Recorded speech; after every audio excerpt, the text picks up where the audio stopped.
अच्छा वालेकुम अस्सलाम।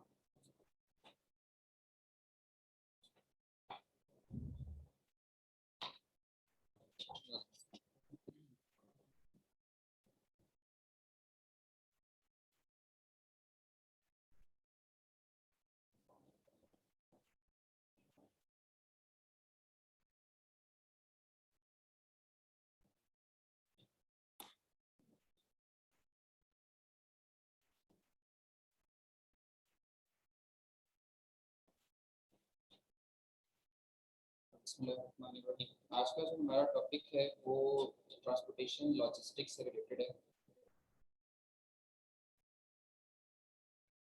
और गोइंग इनटू द टॉपिक, मैं ये चाहूँगा कि आप एक दफ़ा मुझे जो हम ट्रांसपोर्टेशन मोड्स यूज़ करते हैं वो बताएं।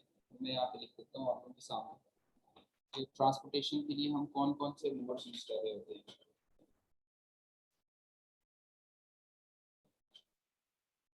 जी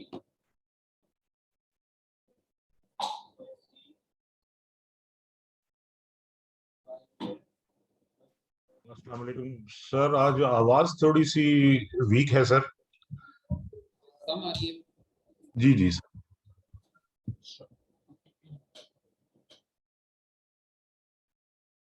चलिए मैं ट्राई करता हूँ थोड़ा लाउड बोलने की। एक्चुअली आज इन्होंने थोड़ा सिस्टम चेंज किया। अच्छा, बाय एयर बाय सी और बाय रोड है, बाय ट्रेन और सिर्फ इसके अलावा बाय लैंड है। बाय लैंड में ये दोनों चीजें आ जाती हैं, रोड और ट्रेन। बाय हैंड है, बैगेज भी इसको कह सकते हैं, पर्सनल बैगेज। और ईमेल, हाँ केबल्स के थ्रू, ठीक है, लाइक इंफॉर्मेशन या डेटा है तो केबल्स के थ्रू जाएगा, वायर्स के जरिए जाएगा। और सोर्स मिसाल के तौर पर हाँ पोस्टल सर्विसेज हैं, लेकिन वो बाय पोस्ट जो भी चीज आ रही है हम इन्हीं में से कोई मॉड यूज कर रहे हैं। हाँ इन्हीं में से कोई मॉड यूज कर रहे होंगे। और सर कोई माइंड में आता है? चलिए इस बाय ड्रोन, वेरी नाइस, जो कि फ्यूचर में हो जाएगा। अभी कई कंट्रीज में है लेकिन कमर्शियल शिपमेंट्स में आगे आने वाले टाइम में हमें ये नजर आएंगे। और सर इसके अलावा चलिए मोड्स पे मैं वापस दोबारा आऊँगा, लेकिन पहले हम डिफरेंस समझ लें कि ट्रांसपोर्टेशन और लॉजिस्टिक्स में फ़र्क क्या होता है।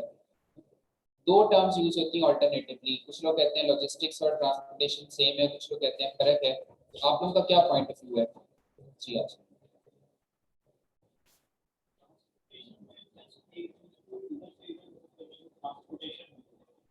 यानी अगर मैं आपकी बारे डेफिनेशन लिखूँ तो सिर्फ जो मूवमेंट है ये ट्रांसपोर्टेशन है। जो है उसकी स्पेस के हिसाब से, उसके वॉल्यूम के हिसाब से टेक्निकली या सुपरस्टिशियस मूव करना कि इसमें और भी चीजें आ सकती हैं, या इसमें हम ये चीज ऐड कर सकते हैं, इसको इससे लेके जा सकते हैं। यानी आप कह रहे हैं कि मूवमेंट में अगर कंसोलिडेशन ऐड कर दी जाए, कॉन्स्टेंट आ रही है तो वो लॉजिस्टिक्स में, तो वो लॉजिस्टिक्स है। या क्लियरेंस भी करवा देते हैं वो ट्रांसपोर्ट लॉजिस्टिक्स में क्लियरेंस आएगी या ट्रांसपोर्टेशन में आएगी?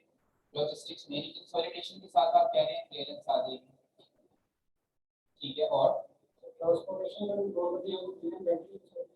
अच्छा, ये जो मूवमेंट आप कह रहे हैं ये विद इन कंट्री है, और ये जो लॉजिस्टिक्स है ये इंटरनेशनल है, ठीक है। आगे और सुप्रीम नहीं है सर, सॉरी तो टू यार डिस्टर्ब सर। ये एक तो बोर्ड नजर नहीं आ रहा और छत नजर आ रहा है, तो थोड़ा सा कैमरा डाउन हो जाएगा सर, आई कैन सी। ठीक है। और आवाज जो है ना सर, ये आज जरा मेरा ख्याल वीक है। आई डोंट नो दूसरों को ठीक आ रही है शायद। थोड़ा ऊपर कीजिएगा सर। नाउ इट्स ठीक है जी, आप कुछ कह, हाँ जी।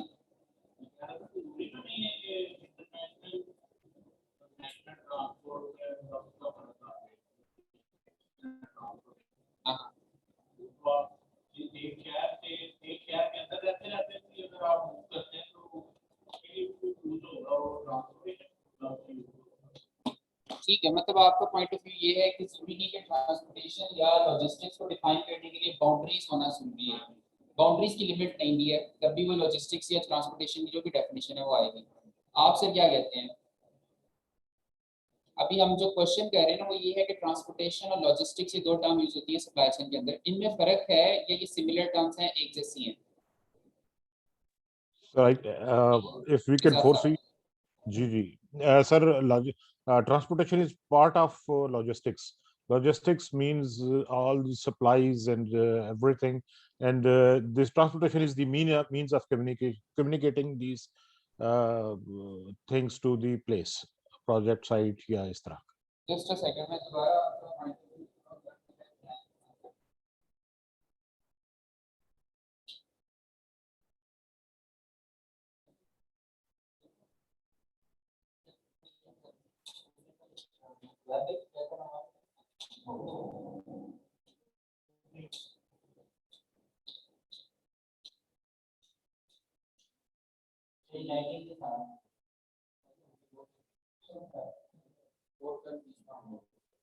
जी सर दोबारा बताइएगा सर, लॉजिस्टिक्स और transportation. Sir, ji sorry. Sir. Acha, sir, transportation is part of logistics. Logistics means the employment of vehicles, procurement, and the stores and the stuff, and to communicate, to transfer these stuff to the desired site is the transport. Through it is carried out through means of communication, that is vehicles, by air, by sea. That is transportation. काफी हद तक आपने बिल्कुल सही बताया है। Transportation और logistics में फर्क मैं एक्सप्लेन कर देता हूँ। देखें, अपनी पूरी लाइफ के अंदर कोई मटेरियल है या फिनिश गुड्स हैं या वर्क इन प्रोसेस मटेरियल है, किसी भी फॉर्म के अंदर जो मटेरियल्स हैं, गुड्स हैं, वो अपने पूरे लाइफ स्पैन के अंदर दो में से किसी एक स्टेट में होते हैं, या वो चीज स्टे कर रही है, रुकी हुई है, या वो मूव कर रही है। इसके अलावा कोई तीसरी कंडीशन नहीं हो सकती, या वो रुकी हुई है या वो मूव कर रही है। इसका मतलब ये हुआ कि सप्लाई चेन के अंदर मटेरियल्स में या तो नंबर वन होगी मूवमेंट या स्टोरेज। अब पूरे सप्लाई चेन के अंदर नेटवर्क को अगर हम देखें, आगे हमने आज नेटवर्क भी पढ़ना है, तो उसके अंदर मूवमेंट या स्टोरेज ये दो चीजें होती हैं। अगर हम मूवमेंट को फर्दर ब्रेक डाउन करें तो मूवमेंट दो तरह की होती है। एक कंपनी के अंदर जहां पर मटेरियल को प्रोसेस किया जा रहा है, जहां पर मटेरियल को स्टोर किया जा रहा है, उसकी बाउंड्रीज देखिए। आपकी एक कंपनी है, उसको हम कहते हैं फोकल फर्म। सप्लाई चेन के अंदर जो टर्म यूज होती है वो है फोकल फर्म, आपकी कंपनी। हालांकि आपकी सप्लाई चेन के अंदर और भी कंपनी शामिल है, आपके सप्लायर्स भी हैं, आपके आगे डिस्ट्रीब्यूटर, रिटेलर और बायर्स भी हैं, तो पूरी एक चेन बनती है सप्लाईज की। लेकिन हम बात करें आपकी फर्म की, आपकी ऑर्गेनाइजेशन की, क्योंकि आपके लिहाज से लॉजिस्टिक्स और ट्रांसपोर्टेशन को डिफाइन करना है, तो या तो मटेरियल आपकी कंपनी के अंदर कहीं मूव कर रहा है, एक स्टोर से दूसरे स्टोर, स्टोर से प्रोडक्शन लाइन, प्रोडक्शन लाइन से फिनिश गुड्स, यानी एक जगह से दूसरी जगह with in the boundaries of a country, company, sorry, so with in company.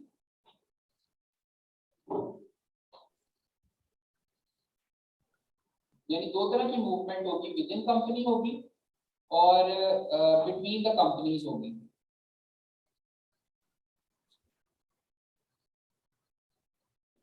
Between the companies mean एक कंपनी से दूसरे कंपनी, यानी एक कंपनी की बाउंड्री से बाहर निकलेगी, गेट आउट होगी, और ट्रेवल करते हुए दूसरी कंपनी की बाउंड्री में एंटर होगी। ये दूसरी तरह की मूवमेंट है।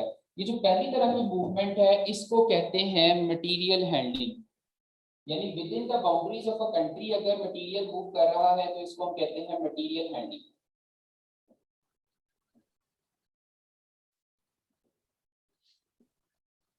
और अगर between the companies goods move कर रही हैं, मटेरियल्स मूव कर रहे हैं, तो ये कहलाती है ट्रांसपोर्टेशन। हालांकि दोनों मूवमेंट ही है, लेकिन ट्रांसपोर्टेशन एक छोटा सा पार्ट है कि एक कंपनी से एग्जिट और दूसरी कंपनी में एंट्री होने तक जितनी मूवमेंट है, जितनी ट्रांसपोर्टेशन, जितनी ट्रेवलिंग है, इसको हम कहते हैं ट्रांसपोर्टेशन। किसी भी मोड के थ्रू, वो बाय एयर है, वो बाय हैंड है, वो गधा गाड़ी के थ्रू है, वो ट्रक के जरिए है, वो किसी भी वे से है। अच्छा, एक आप इसमें मिस करके हैं, पाइपलाइन के जरिए भी मूवमेंट होती है, ठीक है। तो पाइपलाइन भी ट्रांसपोर्टेशन का मोड है। हम आगे चल के इसको पढ़ते हैं। अच्छा, दो तरह की मूवमेंट मैंने एक्सप्लेन कर दी। उसके बाद आ जाती है स्टोरेज। अगर हम स्टोरेज की बात करें तो स्टोरेज में तीन तरह के मटेरियल्स होते हैं। नंबर 1 पे है रॉ मटेरियल्स,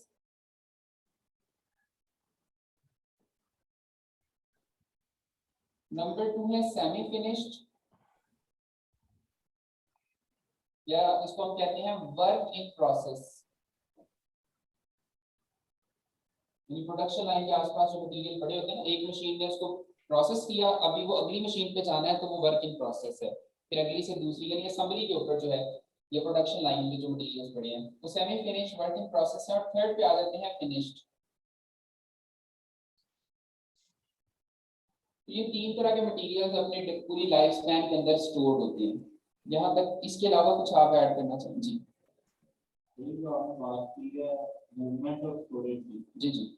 इसमें ये नहीं होगा मतलब वो प्रोडक्ट या वो जो भी है स्टोर किया होगा उसकी यूजिंग कहाँ पे आएगी और इस्तेमाल हो रहा है। हम सप्लाई चेन की बात करें, अगर यूजेज की भी बात आ रही है तो वो एक जैसे प्रोडक्शन लाइन है, मशीन है, वो तो उसकी प्रॉपर प्रोसेसिंग हो रही है।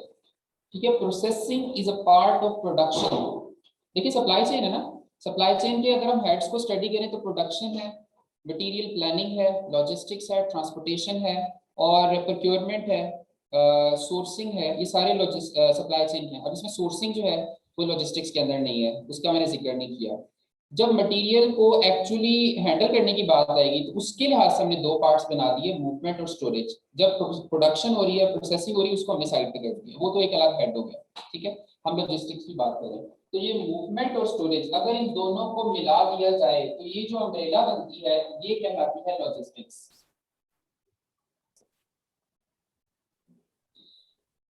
ठीक है, तो लॉजिस्टिक्स के अंदर मटेरियल की मूवमेंट और स्टोरेज शामिल है, जबकि ट्रांसपोर्टेशन एक छोटा सा पार्ट है।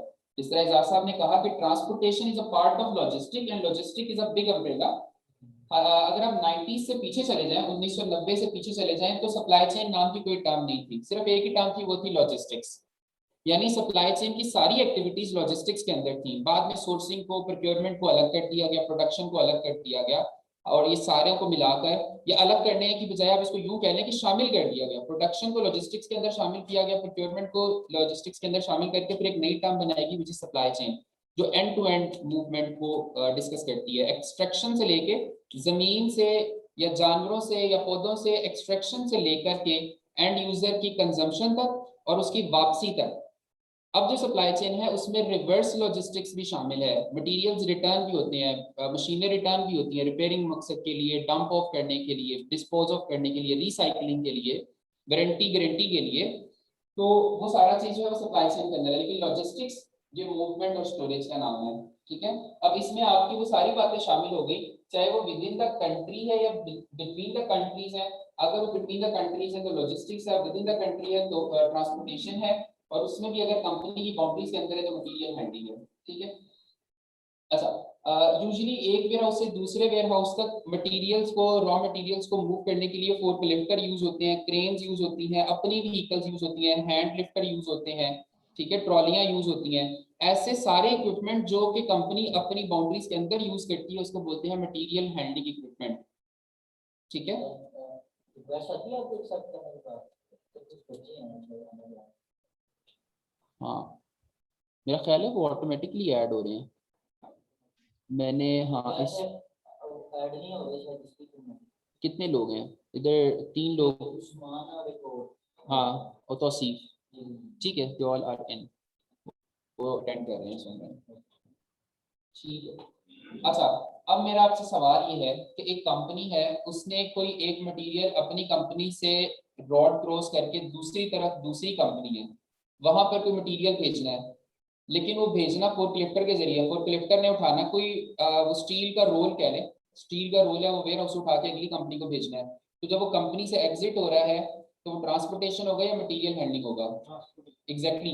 अब सम टाइम ऐसा होता है कि मटेरियल हैंडलिंग इक्विपमेंट भी ट्रांसपोर्टेशन का पार्ट बन जाते हैं। अब फोर्क लिफ्टर एक कंपनी से दूसरे कंपनी में माल पहुंचा रहा है तो वो ट्रांसपोर्टेशन में आ जाएगा। ठीक है, तो जरूरी नहीं है ट्रांसपोर्टेशन किसी बड़े ट्रक के जरिए ही हो, ट्रांसपोर्टेशन हाथ के जरिए भी हो सकती है, आप कैरी भी कर सकते हैं। अच्छा, ये तो हो गया लॉजिस्टिक्स और ट्रांसपोर्टेशन में डिफरेंस। अब अगला आपने जो बताया कि ट्रांसपोर्टेशन के डिफरेंट मोड्स हैं, जिसमें by air, by sea, by road के डिफरेंट मोड्स हैं। इनकी बेस के ऊपर अगली जो स्लाइड है वो एक क्वेश्चन है, वो एक सवाल है, आप लोगों की प्रिंट आउट्स में भी है। हाँ जी, इंटरनेशनल ट्रेड जो है वो बाय एयर होती है, ज्यादा बाय एयर होती है। उसकी रीजन ये है कि बाय एयर फास्टर मोड है। तो क्या आप लोग इस स्टेटमेंट से एग्री करते हैं या डिसएग्री करते हैं?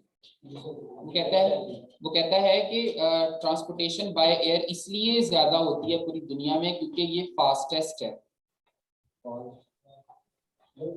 किस बात से आप डिसएग्री करें, फास्ट होने से या ज्यादा होने से? ज्यादा होने से। फास्ट तो है लेकिन वो ज्यादा यूज नहीं होती, उसकी रीजन क्या है भला? कॉस्ट बढ़ जाती है। Very nice. जा भी नहीं सकते हैं।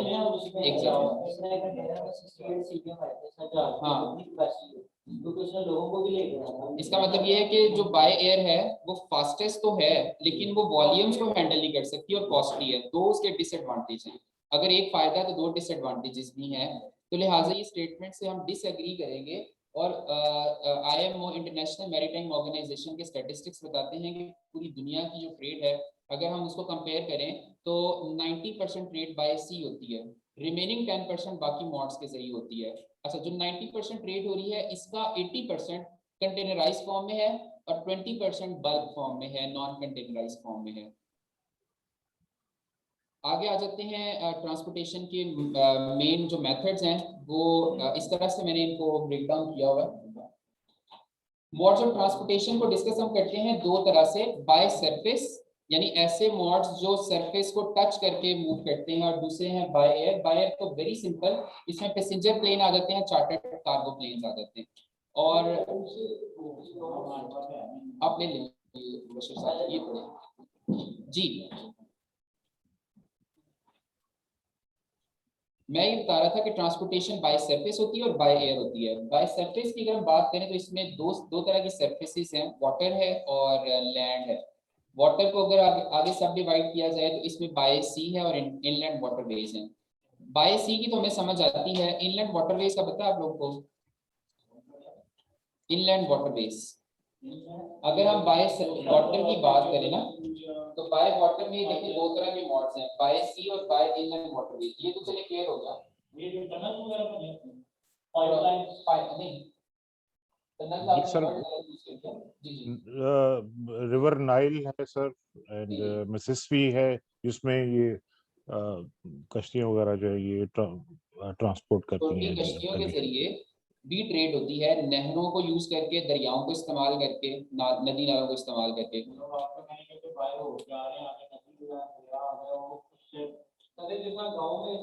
हाँ वो भी है। जो दरिया सिंध है किसी वक्त ये ट्रेड का एक बड़ा चैनल था। ठीक है, यहाँ से कश्तियां और जहाज मूव करते थे, लेकिन सिंध की गहराई इतनी ज्यादा नहीं है। अगर आप जिस तरह सर ने बात की, नाइल रिवर है, दरिया नील है, मिसिसिपी है, फ्लोरिडा है, आप नहरों की बात कर लें तो पनामा कैनाल है, स्वेज है, ये ऐसी कैनाल है जिनकी डेप्थ इतनी ज्यादा है कि वहां पर बड़े कार्गो वेसल्स इंटरनेशनल ट्रेड को हैंडल कर सके, लेके जा सके। तो इनलैंड वाटरवेज कहते हैं इनको, यानी जमीन के अंदर चैनल्स बने हुए हैं वाटर के जरिए, तो वहां से भी ट्रांसपोर्टेशन होती है। बाय लैंड में आ जाए, बाय लैंड में बाय रेल है, रेलवे के जरिए, रोड के जरिए है और पाइपलाइन के जरिए है। ठीक है, इसके अलावा एक और इसमें जो मैंने ऐड किया वो ये है केबल्स के थ्रू जो डेटा है, क्योंकि अब डाटा भी सेल हुआ करेगा, इंटरनेशनल ट्रेड का पार्ट है, तो डेटा की जो सेल हुआ करेगी वो थ्रू वायर्स, केबल्स, इंटरनेट है। और बाय पोस्ट आपने कहा, वो पोस्ट इनमें से कोई मॉड यूज होगा। और ड्रोन टेक्नोलॉजी भी इन फ्यूचर नजर आएगी, तो ये भी ट्रांसपोर्टेशन का एक मॉड बनेगा।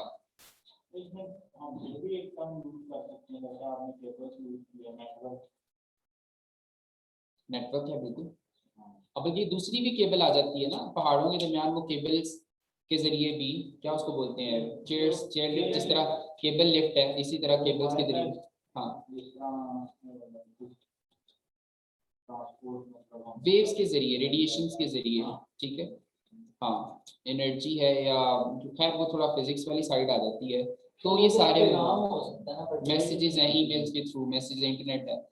अच्छा, अब हम बात करें इंटरनेशनल ट्रेड की, तो इंटरनेशनल ट्रेड में इन मोड्स में से हमने अपनी शिपमेंट के लिए कोई एक मोड यूज करना होता है। हमने डिसाइड करना होता है कि हम अपनी शिपमेंट के लिए कौन सा मोड यूज करेंगे। तो वो तभी हमें पता चलेगा जब हमें इनके प्रोज एंड कॉन्स पता होंगे। अब मैं आपसे वन बाय वन क्वेश्चंस करता जाता हूँ, आप आंसर करते जाइएगा। वो मेरे क्वेश्चंस ही इन इन मोड्स के प्रोज एंड कॉन्स है। अगर मैं आपसे ये पूछूं, तीन तरह की कॉस्ट होती है। एक होती है सेटअप कॉस्ट, यानी लगाने की कॉस्ट, इनिशियल कैपिटल कॉस्ट, और एक होती है ऑपरेशनल कॉस्ट, उसको चलाने के लिए कॉस्ट होती है। बल्कि दो तरह की कॉस्ट की हम बात कर लेते हैं, ऑपरेशनल की और सेटअप कॉस्ट की। ऑपरेशनल में हमारा फ्रेट आ जाता है, किराया जो हम पे करते हैं। तो इसमें सबसे महंगा तो हमने डिसाइड कर लिया बाय एयर है। सबसे सस्ता कौन सा है ऑपरेशनल कॉस्ट के लिहाज से? ऑपरेशनल सॉरी बाय रोड है या by sea? By By sea. pipeline, exactly. oil transport to pipeline. जब हम ऑपरेशनल कॉस्ट की बात करते हैं, चलाने की बात करते हैं, तो पाइपलाइन एक ऐसा मॉडल है जिसको चलाने पे खर्चा नहीं आता, ज्यादा से ज्यादा पंप लगे होते हैं, पंप कर रहे होते हैं। लेकिन सेटअप कॉस्ट के लिहाज से यही सबसे हाई कॉस्ट वाला मेथड है। यानी पाइपलाइन की कॉस्ट सारे मॉड्स में सबसे ज्यादा होती है, लेकिन ऑपरेशनल कॉस्ट कम है। एक और डिसएडवांटेज भी है पाइपलाइन का, ब्रेकेज के अलावा भी एक डिसएडवांटेज है सर। मैंने अगर फ्रिजें मंगवानी है तो पाइपलाइन के जरिए नहीं है। एग्जैक्टली हाँ, यानी कि हम बात,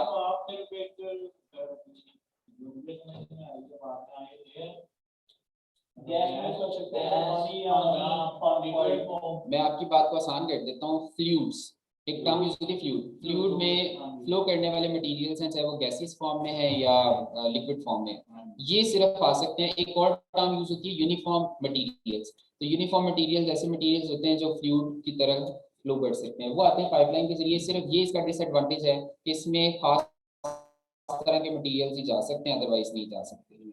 अच्छा, उसके बाद अगर आप बाय रोड की बात करें तो बाय रोड का कोई एडवांटेज बताएं।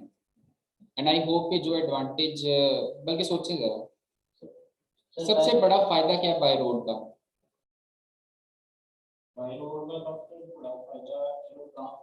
जी, ट्रांसपोर्टेशन के पॉइंट ऑफ व्यू से ये कह रहे हैं फास्ट, आप क्या कह रहे हैं सेफेस्ट है। हालांकि अगर आप इसको इंडेक्स देखें ना सेफ्टी का, तो रोड के जरिए ट्रांसपोर्टेशन सेफ तस्वुर नहीं होती जी। एग्जैक्टली, प्रॉक्सिमिटी, ये सबसे बड़ा फायदा है। कोई भी मोड डोर स्टेप पे नहीं जाता। जहाज, बहरी जहाज या हवाई जहाज वो डोर स्टेप पे डिलीवरी देगा, by road he door step पे डिलीवरी होगी।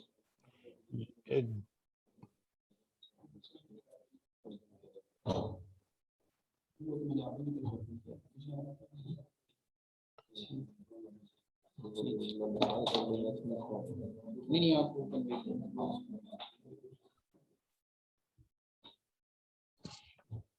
इसको इकोनॉमिकल हम कह सकते हैं सर। एग्जैक्टली, इकोनॉमिकल भी है, इसका फ्रेट कम होता है।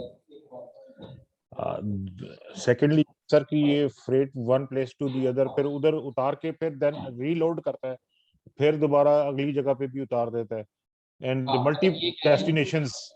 जी जी, या प्रॉक्सिमिटी, मैं इसके लिए जो टर्म यूज करता हूँ full proximity, capacity.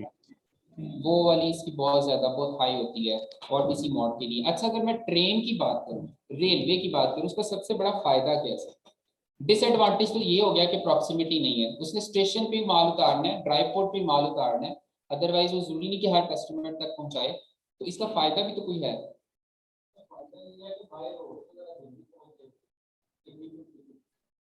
By road अच्छा जल्दी पहुंच जाएगा, यानी इसकी फास्ट है, डिलीवरी फास्ट है। और एक और फायदा है इसका, कॉस्ट बड़ी लो, हाँ जी, लो कॉस्ट होती है, बहुत कम कॉस्ट होती है, ये इसका फायदा है। और बल्क में वॉल्यूम हैंडल हो सकता है इसके जरिए। कभी आप यूट्यूब पे वीडियोस देखें तो कई कई किलोमीटर लंबी उनकी जो कार्गो ट्रेन्स होती हैं कैरी कर रही होती हैं कार्गो को।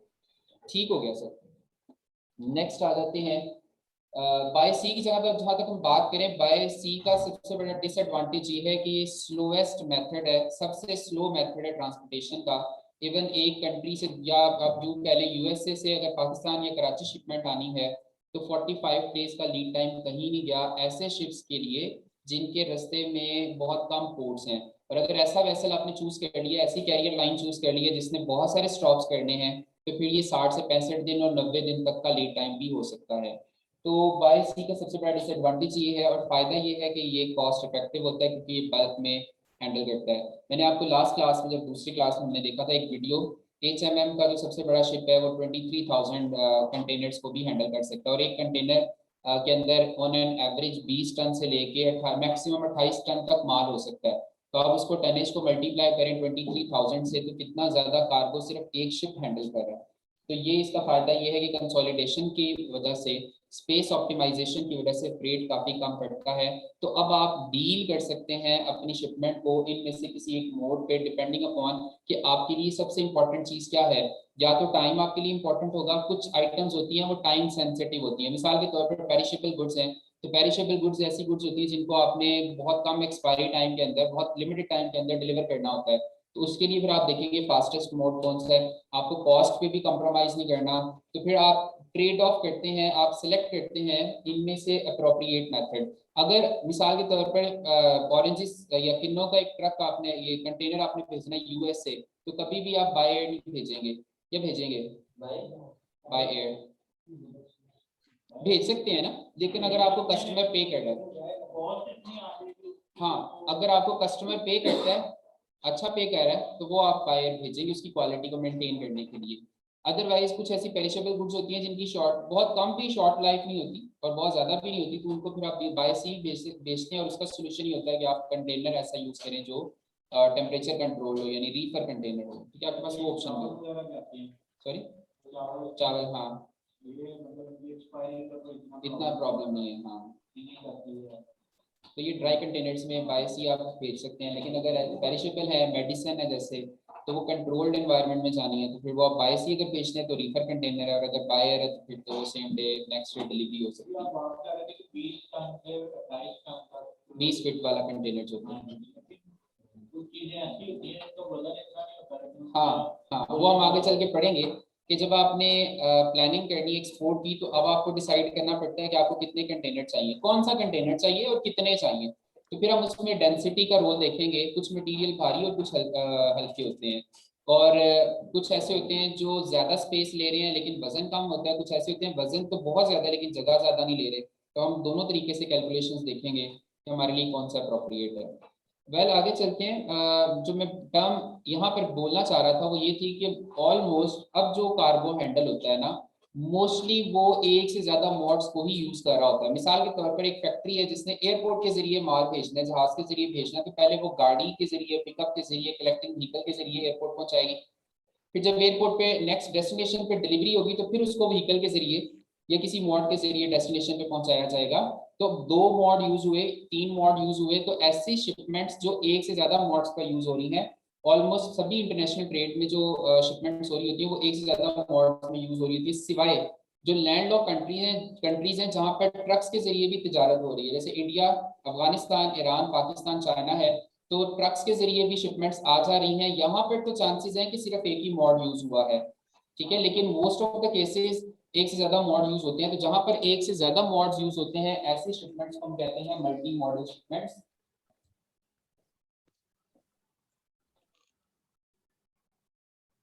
तो मल्टी मॉडल शिपमेंट्स की कॉस्ट फिर हमें देखनी पड़ती है कि एक से ज्यादा मॉड्स यूज करने हैं तो कौन कौन से अप्रोप्रिएट मॉड्स हैं, फिर उनके डिस्टेंसेस कितने हैं, टाइमिंग्स क्या है।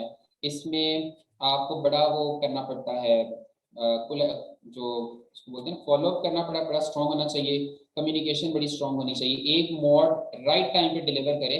मिसाल के तौर पर आप ट्रेन के जरिए कराची के लिए बुक करवा तो देते हैं, लेकिन हो सकता है ट्रेन लेट हो जाए और आपका वेसल निकल जाए, फिर अगले 15 दिन या हफ्ता आपको वेट करना पड़े, तो डैमेज कौन बेयर करेगा। तो ये सारी चीजें फिर आपको मैनेज करनी पड़ती है जब आप एक शिपमेंट के लिए मल्टी मॉडल पे जा रहे होते हैं, ठीक। आगे इनके फ्रेट्स हैं, एयर फ्रेट है, ओशन फ्रेट है, हमने डिस्कस कर लिया कि इनकी हायरार्की, ये जो अगर हम देखें डिवाइड करें इनको with respect to the transportation cost, तो सबसे हाई है एयर की और सबसे कम है ओशन की, और बीच में आ रही होती है रोड की और रेल की। अच्छा, अब ये सारी चीजें, ये सारी बातें डिस्कस करने के पीछे रीजन ये थी कि अब हम पढ़ने जा रहे हैं delivery terms, international delivery terms या इंटरनेशनल कमर्शियल टर्म्स। ये टर्म्स बनाई गई हैं आईसीसी की तरफ से, international chamber of commerce, which is an independent organisation, international organisation है, और ये रूल्स बनाती है प्रोडक्ट्स की डिलीवरी के लिए। इस पे जाने से पहले एक छोटा सा बैकग्राउंड में ये सेट करना चाहता हूँ कि आप इमेजिन करें कि फर्स्ट टाइम आप किसी पार्टी के साथ कॉन्ट्रैक्ट कर रहे हैं, फॉर एग्जांपल कोई यूरोपियन कंपनी ही आपको ऑर्डर प्लेस करी और आपने उनके साथ एक डील की है, तो यहाँ से आपने शिपमेंट मूव करनी है, तो आप एक कॉन्ट्रैक्ट लिखना चाह रहे हैं जिस कॉन्ट्रैक्ट में आप टर्म्स एंड कंडीशंस डिफाइन करेंगे कि डिलीवरी के लिए क्या क्या कंडीशंस और क्या क्या जो रूल्स एंड रेगुलेशंस हैं वो सेट किए जाएंगे। तो आपके माइंड में कौन कौन से क्वेश्चंस आते हैं जब आप एक्सपोर्ट करना चाह रहे होते हैं बाहर किसी भी कंट्री को और आप बाहर के साथ डील कर रहे होते हैं, ट्रांसपोर्टेशन से रिलेटेड या डिलीवरी से रिलेटेड क्या क्या कंसर्न्स होंगे आपके मेजर? नंबर वन हो गया कॉस्ट। कॉस्ट कौन बेयर करेगा और कहाँ तक बेयर करेगा, कहाँ कहाँ की कॉस्ट कौन बेयर करेगा। सिर्फ कॉस्ट को पकड़ लें तो जो पहली कॉस्ट दोनों में से किसी एक पार्टी को बेयर करनी पड़ती है वो है पैकेजिंग की कॉस्ट। अगर सप्लायर ने कोई खास किस्म का स्टैंडर्ड बताया है कि मुझे इस स्टैंडर्ड की पैकेजिंग चाहिए, आप कहते हैं जी 5 प्लाई का कोरुगेटेड कार्टन यूज होगा, आपका बायर कहता है कि नहीं मुझे 7 प्लाई का कोरुगेटेड कार्टन चाहिए, क्योंकि उसने अपने वेयर हाउस को डिजाइन इस तरह से किया है कि वो स्टैक करना चाह रहा है, कार्टन को ही एक दूसरे के ऊपर स्टैक करना चाह रहा है। आप कह रहे हैं नीचे वाले कार्टन के ऊपर मैक्सिमम 5 कार्टन आ सकते हैं, तो वो कहता है नहीं मैंने 5 नहीं रखने, मैंने 8 रखने हैं, 10 रखने हैं, तो मुझे 7 प्लाई का कार्टन बना कर दो।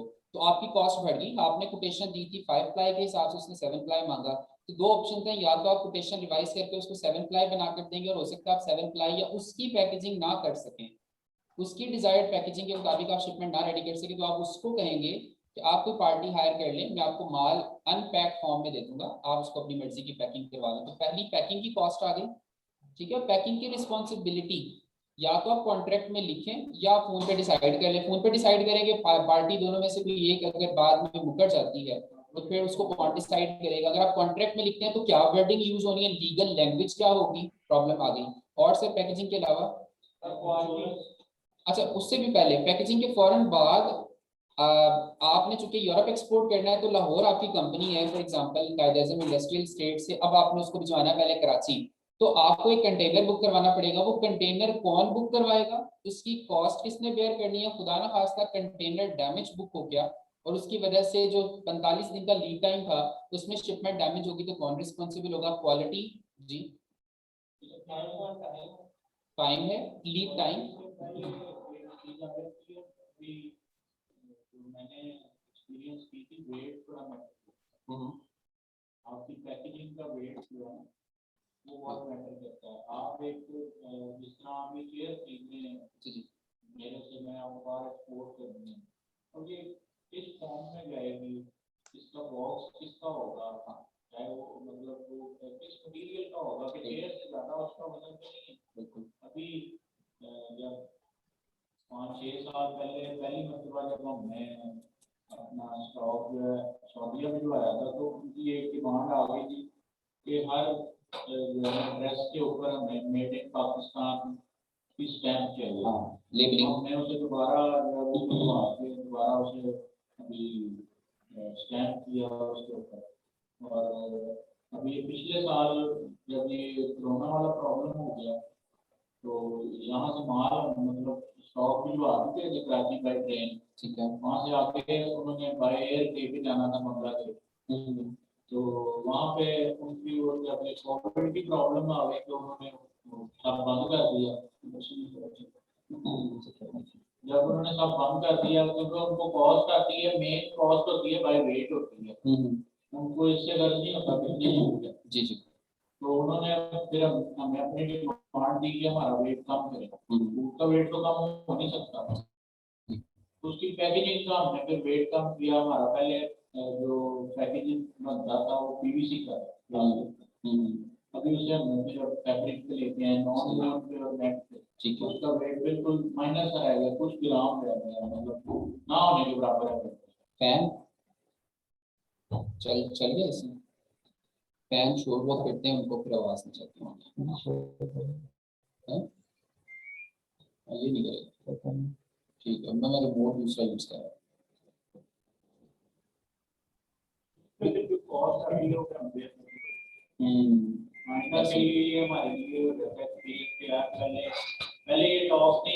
अच्छा मतलब आपको तो पता चल गया, अभी आपके पास थी आइटम, उन्होंने आपको रिक्वायरमेंट थी, आपने चेंज कर दी, फर्ज करें वो यहाँ से निकल चुकी होती, पोर्ट पे पहुंच चुकी होती, फिर प्रॉब्लम आनी थी ना। मैं वही आपसे अगली बात ये करना था कि जब last time last year Covid का इशू आया तो उन्होंने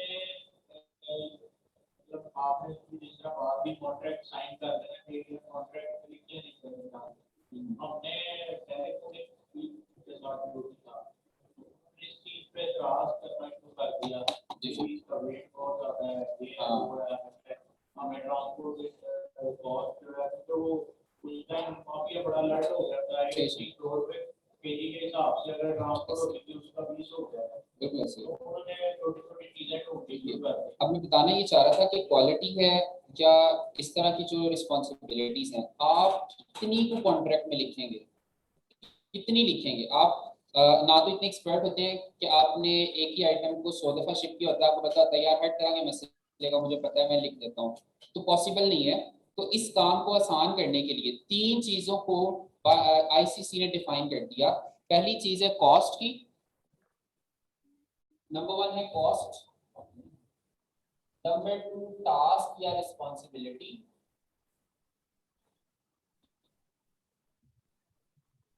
और नंबर 3 है रिस्क। जैसे कोविड की इन्होंने बात की, रिस्क है, या कोई इंसिडेंट हो जाता है, शिपमेंट डैमेज हो जाती है किसी भी वजह से किसी भी स्टेज के ऊपर, तो किस स्टेज पर शिपमेंट डैमेज हुई ये कौन डिसाइड करेगा कि वो किस पार्टी का लॉस है।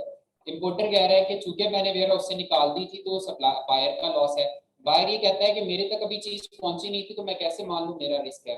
तो इन सारे कॉन्फ्लिक्ट से बचने के लिए इंटरनेशनल चैम्बर ऑफ कॉमर्स ने कुछ सेट रूल्स बना दिए, कुछ डेफिनेशंस उन्होंने सेट कर दी हैं। आपने सिर्फ अपने कॉन्ट्रैक्ट में रेफर करना है इनको टर्म्स को, इन टर्म्स को या इन लॉस को, और आपके लिए आईसीसी ने ये सारा काम पहले से डिफाइन कर दिया। ये इतनी कॉम्प्रिहेंसिव और इतनी यूजफुल टर्म्स हैं कि आपका कोई भी कॉन्फ्लिक्ट आएगा इस दौरान तो आपकी ये इनपुट टर्म्स उसको ऑटोमेटिकली आंसर कर रही हैं। इंडस्ट्री के अंदर डिफरेंट टर्म्स बोली जाती हैं, जैसे कि इनको इंटरनेशनल कमर्शियल टर्म्स भी कहा जाता है और यही इनका एक्चुअल नेम है, यही इनकी एक्चुअल फुल फॉर्म है। लेकिन इसके अलावा लोग इनको सेल्स टर्म्स भी कहते हैं, डिलीवरी टर्म्स भी कहते हैं, commerce trade and shipping terms भी कहते हैं। ये जितनी भी टर्म्स हैं ये डायरेक्टली रेफर होती हैं इनपुट टर्म्स को। और आगे जो 2010 या 2020 लिखा हुआ है ये इनका ईयर ऑफ पब्लिकेशन है, इनका वर्जन है, ठीक है। जो लेटेस्ट वर्जन है वो 2020 है और ये 2010 जो है इससे पीछे वाला वर्जन है। हर 10 साल के बाद इन टर्म्स को अमेंड किया जाता है, हर 10 साल के बाद इनके अंदर अमेंडमेंट्स करके इनको रिवाइज किया जाता है। जो लेटेस्ट वर्जन है वो 2020 है, 2010 ऑब्सोलीट नहीं हुआ, वो स्टिल यूज हो रहा है, बल्कि 2000 भी अभी तक यूज हो रहा है, इनको टर्म्स 2000 स्टिल यूज हो रहा है, ठीक है। तो इसमें कोई परेशानी वाली बात नहीं है अगर कोई वर्जन ओल्ड भी यूज कर रहा है, लेकिन रिकमेंडेड यही होता है कि लेटेस्ट वर्जन ही इस्तेमाल किया जाए। अच्छा, ये की डेफिनेशन है, Incoterms are basically series of predefined commercial terms published by international chamber of commerce ICC and widely used in international commercial transactions. एक आईसीसी वो भी दूसरा भी है, क्रिकेट काउंसिल है, ये ICC international chamber of commerce है। अच्छा, again they are universally recognised, पूरी दुनिया इनको मानती है, अंडरस्टैंड करती है। जितनी भी इंटरनेशनल लीगल फॉर्म्स हैं, कोर्ट्स हैं, अथॉरिटीज हैं, ये भी अंडरस्टैंड करती हैं।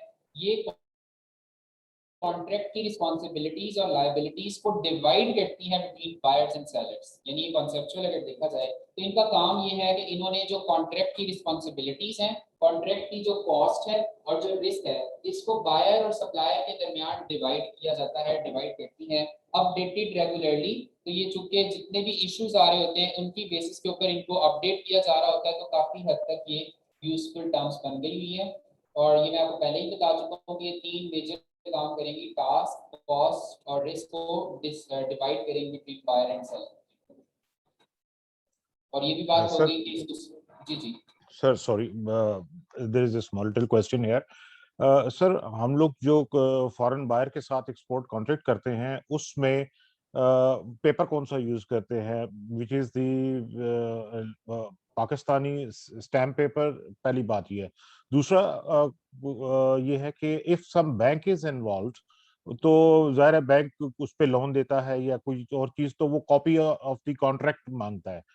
तो अगर हम बोथ पार्टीज एग्री कर जाते हैं कि कोई और रिकरिंग कॉस्ट बीच में ऐड हो गई है, से पैकिंग कहता है कि अच्छी कर दें, आप इम्प्रूव कर दें, वेट बढ़ गया है, वेट बढ़ा देंगे ये एंड या प्राइस कम हो जाती है वाइस वर्सा, तो उसमें can we carry out the amendments and attach those amendments with the actual contract and फिर वो उसकी कॉपी सारों को देनी पड़ेगी, क्योंकि it involves the payment, both sides जो है वो रिस्क होता है, तो इसको जी जी आपके क्वेश्चन के काफी सारे आंसर बनते हैं, कुछ आंसर्स हैं वो रिलेटेड टू कॉन्ट्रैक्ट है, वो हम कॉन्ट्रैक्ट में जाके पढ़ेंगे, लेकिन ब्रीफली मैं बता देता हूँ कि जो कॉन्ट्रैक्ट्स हैं वो लेट हेड पे होते हैं, बायर या सप्लायर जो पार्टीज आपस में डील कर रही हैं, या यूजुअली सप्लायर का लेटर हेड यूज होता है।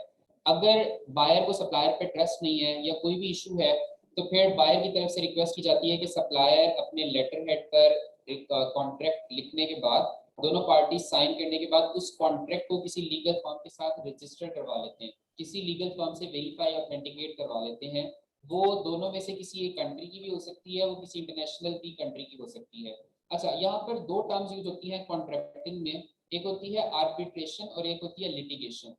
आर्बिट्रेशन और लिटिगेशन ये हम कॉन्ट्रैक्ट में जाके पढ़ेंगे, लेकिन आर्बिट्रेशन और लिटिगेशन ये एक ऐसी सेफ टर्म्स हैं जिनकी मदद से आप कॉन्फ्लिक्ट होने से पहले या कॉन्फ्लिक्ट होने के बाद किसी एक पार्टी को नॉमिनेट कर लेते हैं कि आपका कॉन्फ्लिक्ट कौन सी पार्टी रिजॉल्व करेगी। ये यूजुअली थर्ड पार्टी को लीगल फर्म भी हो सकती है, कोई ट्रेड बॉडी भी हो सकती है, या कोई गवर्नमेंट का इंस्टीट्यूशन भी हो सकता है। अच्छा, स्टैम्प पेपर का यूज मैंडेटरी नहीं है कॉन्ट्रैक्ट्स के लिए। अगर बायर की तरफ से रिक्वेस्ट की जाती है तो सप्लायर अपने कंट्री के स्टैम्प पेपर या लीगल पेपर के ऊपर कॉन्ट्रैक्ट बना सकता है। जहां तक अमेंडमेंट्स की बात आ जाती है, तो कॉन्ट्रैक्ट की क्लॉजेस बताएंगी कि कॉन्ट्रैक्ट की नेचर क्या है, कॉन्ट्रैक्ट रिवोकेबल है या इररिवोकेबल है, चेंजेबल है या नॉट चेंजेबल है, और फिर टाइमलाइन डिसाइड की जाती है कि कॉन्ट्रैक्ट की क्लॉजेस किस टाइम के बाद चेंज नहीं हो सकती। मिसाल के तौर पर जैसे अगर मैं बात करता हूँ आपकी एग्जांपल को लेके, कि आपने कहा जी हमने कंटेनर बना के रेडी कर लिया, बायर की तरफ से आई कि पैकिंग का वेट कम किया जाए, तो अब ये जो चेंज आ रहा है इसको डिफाइन करना जरूरी है कि ये कब तक एक्सेप्टेबल है। अगर आपका कंटेनर पोर्ट पे पहुंच चुका है या इन ट्रांसिट चला गया है, तो तब तो ये एक्सेप्टेबल ही नहीं होगी, और अगर आपने ऐसी कोई क्लॉज रखी नहीं है तो फिर आप फंस जाएंगे, क्योंकि आपने कॉन्ट्रैक्ट के अंदर फ्लेक्सिबिलिटी रखी है, उस फ्लेक्सिबिलिटी का बायर गलत इस्तेमाल कर रहा है। तो हम कॉन्ट्रैक्ट में जाके पढ़ेंगे कि हमें कौन सी ऐसी क्लॉजेस ऐड करनी है जिनकी वजह से कोई एक पार्टी बदनीयती की वजह से कॉन्ट्रैक्ट का मिस यूज ना कर सके। यहाँ पर जो टर्म्स हम यूज करेंगे वो इंटरनेशनल कमर्शियल टर्म्स हैं, और जब भी इन टर्म्स को किसी कॉन्ट्रैक्ट में यूज किया जाता है तो इनकी डेफिनेशन हमेशा स्टैंडर्ड होती है, पूरी दुनिया में एक ही डेफिनेशन है, और किसी भी लीगल अथॉरिटी को, किसी भी गवर्नमेंट इदारे को आप अप्रोच करते हैं कॉन्फ्लिक्ट की रेजोल्यूशन के लिए, तो वो स्टैंडर्ड सेट डेफिनेशन को ही एक्सेप्ट किया जाएगा। आगे चलते हैं। कुछ मिसकॉन्सेप्शंस भी हैं इंडस्ट्री के अंदर। कुछ लोग हैं जो कि इनको टर्म्स को मिस इंटरप्रेट करते हैं, मिसअंडरस्टैंड करते हैं, हालांकि बहुत अरसा और बहुत सालों की प्रैक्टिस के बावजूद वो इस चीज को समझ नहीं पाते कि इनको टर्म्स इतने वाइडर स्कोप के बावजूद लिमिटेड हैं। ठीक है, इनका स्कोप लिमिटेड है। वो स्कोप लिमिटेड कैसे, वो हम देख लेते हैं।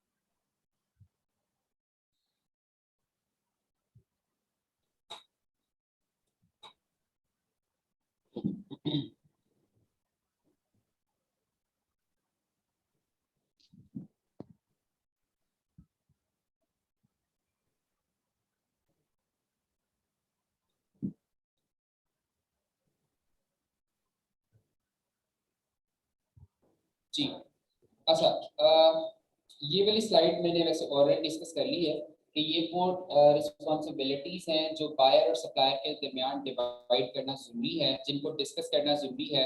दो ही तरीके हैं, या आप मैनुअल कॉन्ट्रैक्ट बना लें, किसी लीगल कंसल्टेंट को एंगेज करके आप कॉन्ट्रैक्ट लिखवा लें, फिर भी पॉसिबिलिटी है कि कोई ऐसी क्लॉज ओवरलुक हो जाए जिसका बाद में डिसएडवांटेज हो दोनों में से किसी पार्टी को। तो दूसरा तरीका ये है कि इनको टर्म्स इस्तेमाल करती जाए, क्योंकि इन्होंने पूरी दुनिया से कंसल्टेंट्स को एंगेज किया और तकरीबन इनका 100 साल का एक्सपीरियंस है।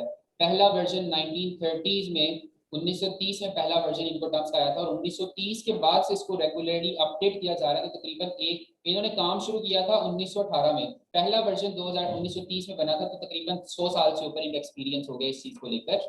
और पूरी दुनिया से कंसल्टेंट एंगेज किए जाते हैं, अपनी फील्ड के एक्सपर्ट लोग हायर किए जाते हैं। तो ऑलमोस्ट काफी सारे इश्यूज जो हैं वो इसमें काफी हद तक रिजॉल्व कर लिए गए हैं। अच्छा, मैं लिमिटेशंस की बात कर रहा था कि इनका स्कोप लिमिटेड है।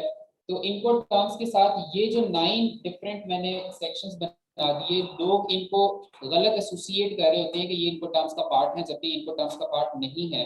इनको टर्म्स सिर्फ ये 2-3 काम करती हैं, कॉस्ट को, रिस्क को, ट्रांसफर, ये रिस्पांसिबिलिटीज को डिवाइड करती हैं लॉजिस्टिक नेटवर्क के अंदर रहकर। लॉजिस्टिक्स नेटवर्क के अंदर रहकर हमने लॉजिस्टिक्स की बात की ना, जो लोग बाद में आए हैं जिन्होंने लेट ज्वाइन किया, हमने कहा था ट्रांसपोर्टेशन और लॉजिस्टिक्स दो टर्म्स है। ट्रांसपोर्टेशन का मतलब मूवमेंट है, मूवमेंट कौन सी, जो एक कंपनी से दूसरे कंपनी तक हो रही है, जबकि कंपनी के अपने बाउंड्रीज के अंदर जो मूवमेंट है वो मटीरियल हैंडलिंग है, और इसके बाद आ जाती है स्टोरेज। तो ये सारा लॉजिस्टिक्स का पार्ट है। तो लॉजिस्टिक्स को लिंक किया जा रहा है इन 3 चीजों के साथ, यानी कॉस्ट, टास्क और रिस्क। ये लॉजिस्टिक्स के पॉइंट ऑफ व्यू से जब भी आएगा तो ये इनपुट टर्म्स के स्कोप के अंदर आएगा, ठीक है। जबकि इनपुट टर्म्स के स्कोप के अंदर जो चीजें नहीं है वो ये है, जिनमें पहला है सर्विस एग्रीमेंट है। इनपुट टर्म्स हमेशा यूज होंगी टेंजिबल प्रोडक्ट्स के लिए, गुड्स के लिए, मटेरियल्स के लिए, सर्विसेज के लिए यूज नहीं होगी, वर्क्स के लिए यूज नहीं होगी, ठीक है। इंफॉर्मेशन शेयरिंग के लिए यूज नहीं होगी, डेटा फ्लो के लिए यूज नहीं होगी। उसके बाद आ जाते हैं कंट्री लॉज। देखिए इनको टर्म्स आईसीसी ने बनाई है। आईसीसी एक इंटरनेशनल ऑर्गेनाइजेशन है, ब्रसेल्स में इनका हेडक्वार्टर है, लेकिन ये किसी एक कंट्री की जुरिस्डिक्शन में नहीं आ रही, यानी कोई एक कंट्री इसको रेगुलेट नहीं कर रहा। 200 से ऊपर मेंबर कंट्रीज हैं, वो सारे इसके मेंबर हैं, तो ये एक इंटरनेशनल बॉडी है। इसलिए इंडिविजुअल कंट्री के लॉज इनको टर्म्स को चेंज नहीं कर सकते। हम पाकिस्तानी अपनी मर्जी से इनको टर्म्स की डेफिनेशन को चेंज नहीं कर सकते, ये यूनिवर्सल लॉज है। तो कंट्री लॉज का इंटरनेशनल लॉज के साथ लिंक नहीं है। हाँ, एक काम हो सकता है, कंट्री लॉज इस तरह से सेट किए जा सकते हैं कि किसी इनपुट टर्म को बैन या रिस्ट्रिक्ट किया जा सकता है। जैसे पाकिस्तान की हम पॉलिसीज की बात करेंगे आगे चल के, तो पाकिस्तान ने 2 इनपुट टर्म्स इंपोर्ट के लिए बंद की हुई है फॉर्मली, ठीक है, बाकी टर्म्स अलाउड हैं। तो कंट्री लॉ सिर्फ ये कर सकते हैं कि इनपुट टर्म्स को रोक सकते हैं, लेकिन चेंज नहीं कर सकते। उसके बाद आ जाती है गुड्स की स्पेसिफिकेशन। तो आपने कोयला मंगवाना है, या आपने इलेक्ट्रॉनिक्स मंगवानी है, आपने अप्लायंसेस मंगवानी है, किसी भी नेचर की गुड्स हैं, उस पे इनपुट टर्म्स अप्लाई होंगी। जी एजाज सर। सर इसमें सर मैं थोड़ा रिक्वेस्ट करूंगा कि one we deal with the foreign joint ventures, या हमने जो अपने जो किया है, तो what they do is they try, specially Chinese भी और दूसरे लोग यूरोपियंस, दे प्रेफर इन के जो रूल लॉ है, अगर in case of any dispute तो किसका लॉ वर्केबल होगा। तो they prefer international court of commerce court is somewhere, it is abroad, ये है कहीं, that is also known as ICC। जी जी बिल्कुल सेम है। इसी इसी तो एक तो इंटरनेशनल कोर्ट ऑफ कॉमर्स है ना, एक इंटरनेशनल चैम्बर ऑफ कॉमर्स है। आई डोंट नो जो कोर्ट ऑफ कॉमर्स है अलग से कोई इदारा है, लेकिन इंटरनेशनल चैम्बर ऑफ कॉमर्स के जो मेन फंक्शंस हैं उनमें से एक फंक्शन आर्बिट्रेशन भी है, एक फंक्शन लिटिगेशन भी है। मेरा ख्याल है शायद आप उसी की बात कर रहे हैं या कोई अलग कोर्ट की बात कर रहे हैं। सर इसमें मैं I am talking of the same international commerce court of commerce. हमेशा जो फॉरेन बायर है या सर्विस प्रोवाइडर है, वो कोशिश करता है कि लॉ ऑफ द लैंड की तरफ ना जाया जाए, क्योंकि जिसको वो सर्विस प्रोवाइड कर रहा है वो तो होस्ट है, तो उसका लॉ ऑफ लैंड जो है वो उसी को प्रोटेक्ट करेगा। सो दे ट्राई के अगर ये international court of commerce court जो है वो उसको डिफेंड कर सके, तो दे गो फॉर द ऑर्बिट, या दूसरे जो मेथड्स हैं वो उनके लिए, but that contains lot of cost. तो जी बिल्कुल। इसमें ये है कि हम कोशिश करते हैं कि अगर हम एक्सपोर्ट कर रहे हैं तो जो आर्बिट्रेशन या इन केस ऑफ डिस्प्यूट्स हम अपने लॉ ऑफ लैंड की तरफ हम इसको लेकर आए। ये this is the big thing. अगर फॉरेन एक्सचेंज में डैमेजेस पड़ने शुरू हो जाए या बायर विन कर जाए तो फिर तो हमारा पटरा हो जाए, मतलब बिल्कुल सही, बिल्कुल काफी सही। नुकसान हो सकता है। हाँ, समटाइम बाय की तरफ से रिक्वेस्ट आती है कि आप कॉन्ट्रैक्ट के अंदर ये क्लॉज ऐड करें कि इन केस ऑफ कॉन्फ्लिक्ट कौन सी बॉडी है जो रेगुलेट करेगी या कॉन्फ्लिक्ट को रिजॉल्व करेगी। वही लिटिगेशन और आर्बिट्रेशन की ही बात है कि अगर दोनों पार्टीज एग्री करती हैं तो दोनों में से कोई एक कंट्री भी यूज हो सकता है और किसी थर्ड कंट्री की कोर्ट को भी रेफर किया जा सकता है। और कुछ इंटरनेशनल ऐसी कंपनीज हैं, प्राइवेट कंपनीज हैं जो काम कर रही हैं इसी के ऊपर, वो आपसे कॉन्ट्रैक्ट के ऊपर कमीशन चार्ज करते हैं और इन केस ऑफ कॉन्फ्लिक्ट वो आपके रेजोल्यूशन के लिए भी उस पर डील करते हैं। तो बहरहाल ये किया जा सकता है। उसके बाद आ जाती है पेमेंट मेथड्स। ये सबसे बड़ी मिसकंसेप्शन, एक पेमेंट मेथड्स वाली मेजर मिसकंसेप्शन है और एक टाइटल ट्रांसफर की। बाकी इतनी ज्यादा लोगों को आइडिया है क्रेडिट ट्रांसफर और पेमेंट टर्म्स।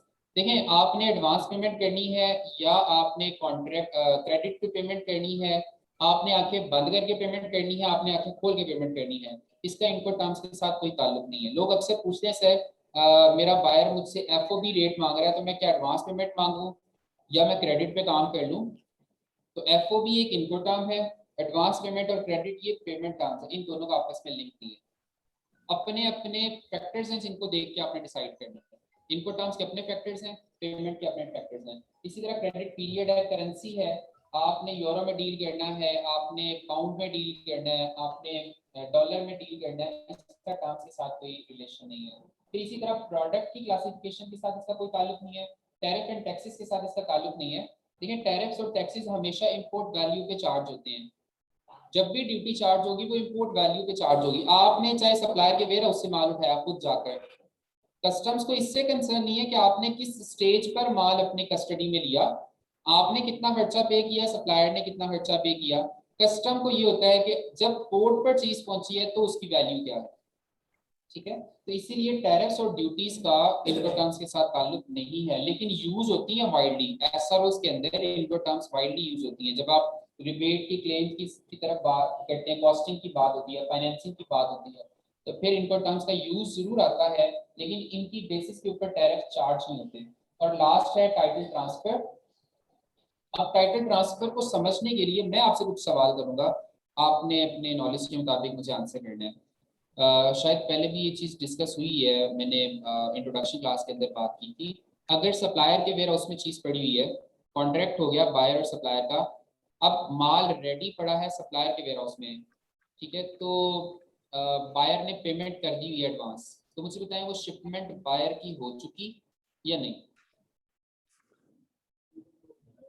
माल सप्लायर के वेयर हाउस में पड़ा हुआ है, बायर ने पेमेंट एडवांस कर दी हुई है, अब शिपमेंट जो पड़ी है वो किसकी है, बायर की है सप्लायर की है। सप्लायर की कैसे है, उसका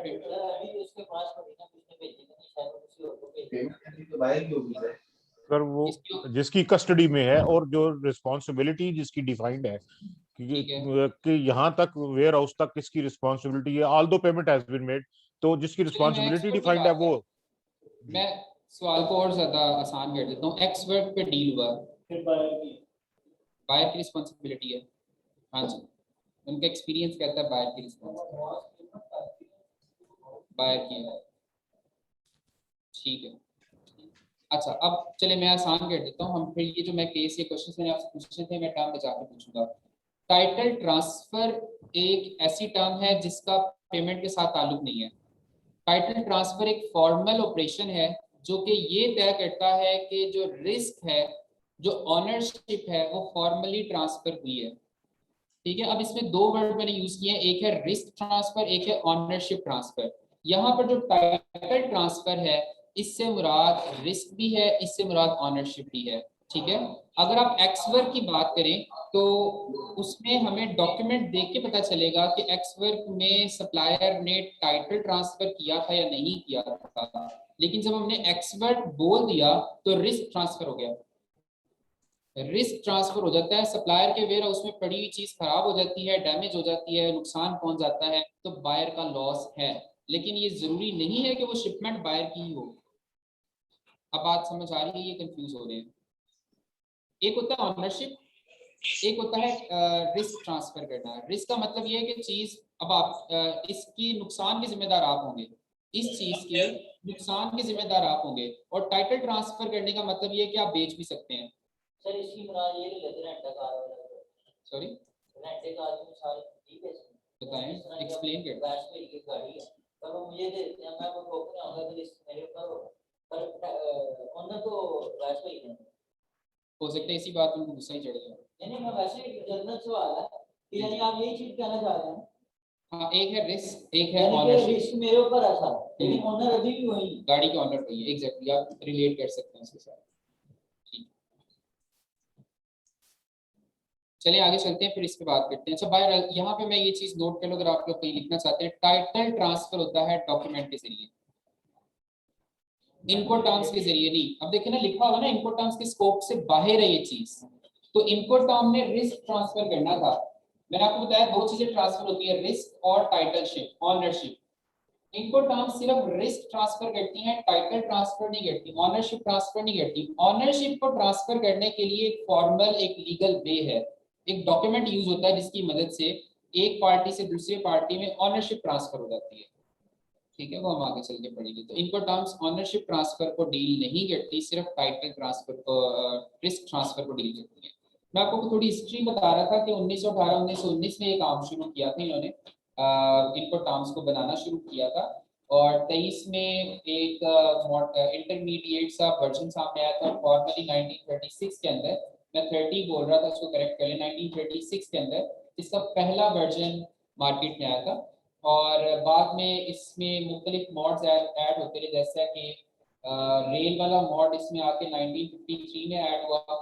फिर 1974 में एयर मॉड भी यूज हो गया। 1980 में जब कंटेनर्स इंट्रोड्यूस किए गए तो फिर कंटेनराइज्ड शिपमेंट्स की टर्म्स भी इसके अंदर ऐड कर दी गई। एंड करते कराते अब हमारे पास जो लेटेस्ट वर्जन है वो 2020 है। आप देख सकते हैं 1980 के बाद से ये हर 10 साल के बाद रेगुलरली अपडेट की जा रही है। तो जो हम आज वर्जन पढ़ने जा रहे हैं वो 2020 और 2010 के दोनों हैं। ठीक है, इनमें जो डिफरेंस है हम पढ़ लेंगे, अदरवाइज ये जो हमारा टॉपिक है वो दोनों को कवर करेगा। अच्छा, इसको समझने के लिए हमें लॉजिस्टिक्स नेटवर्क को समझना पहले आना चाहिए कि क्या होता है। Just a second.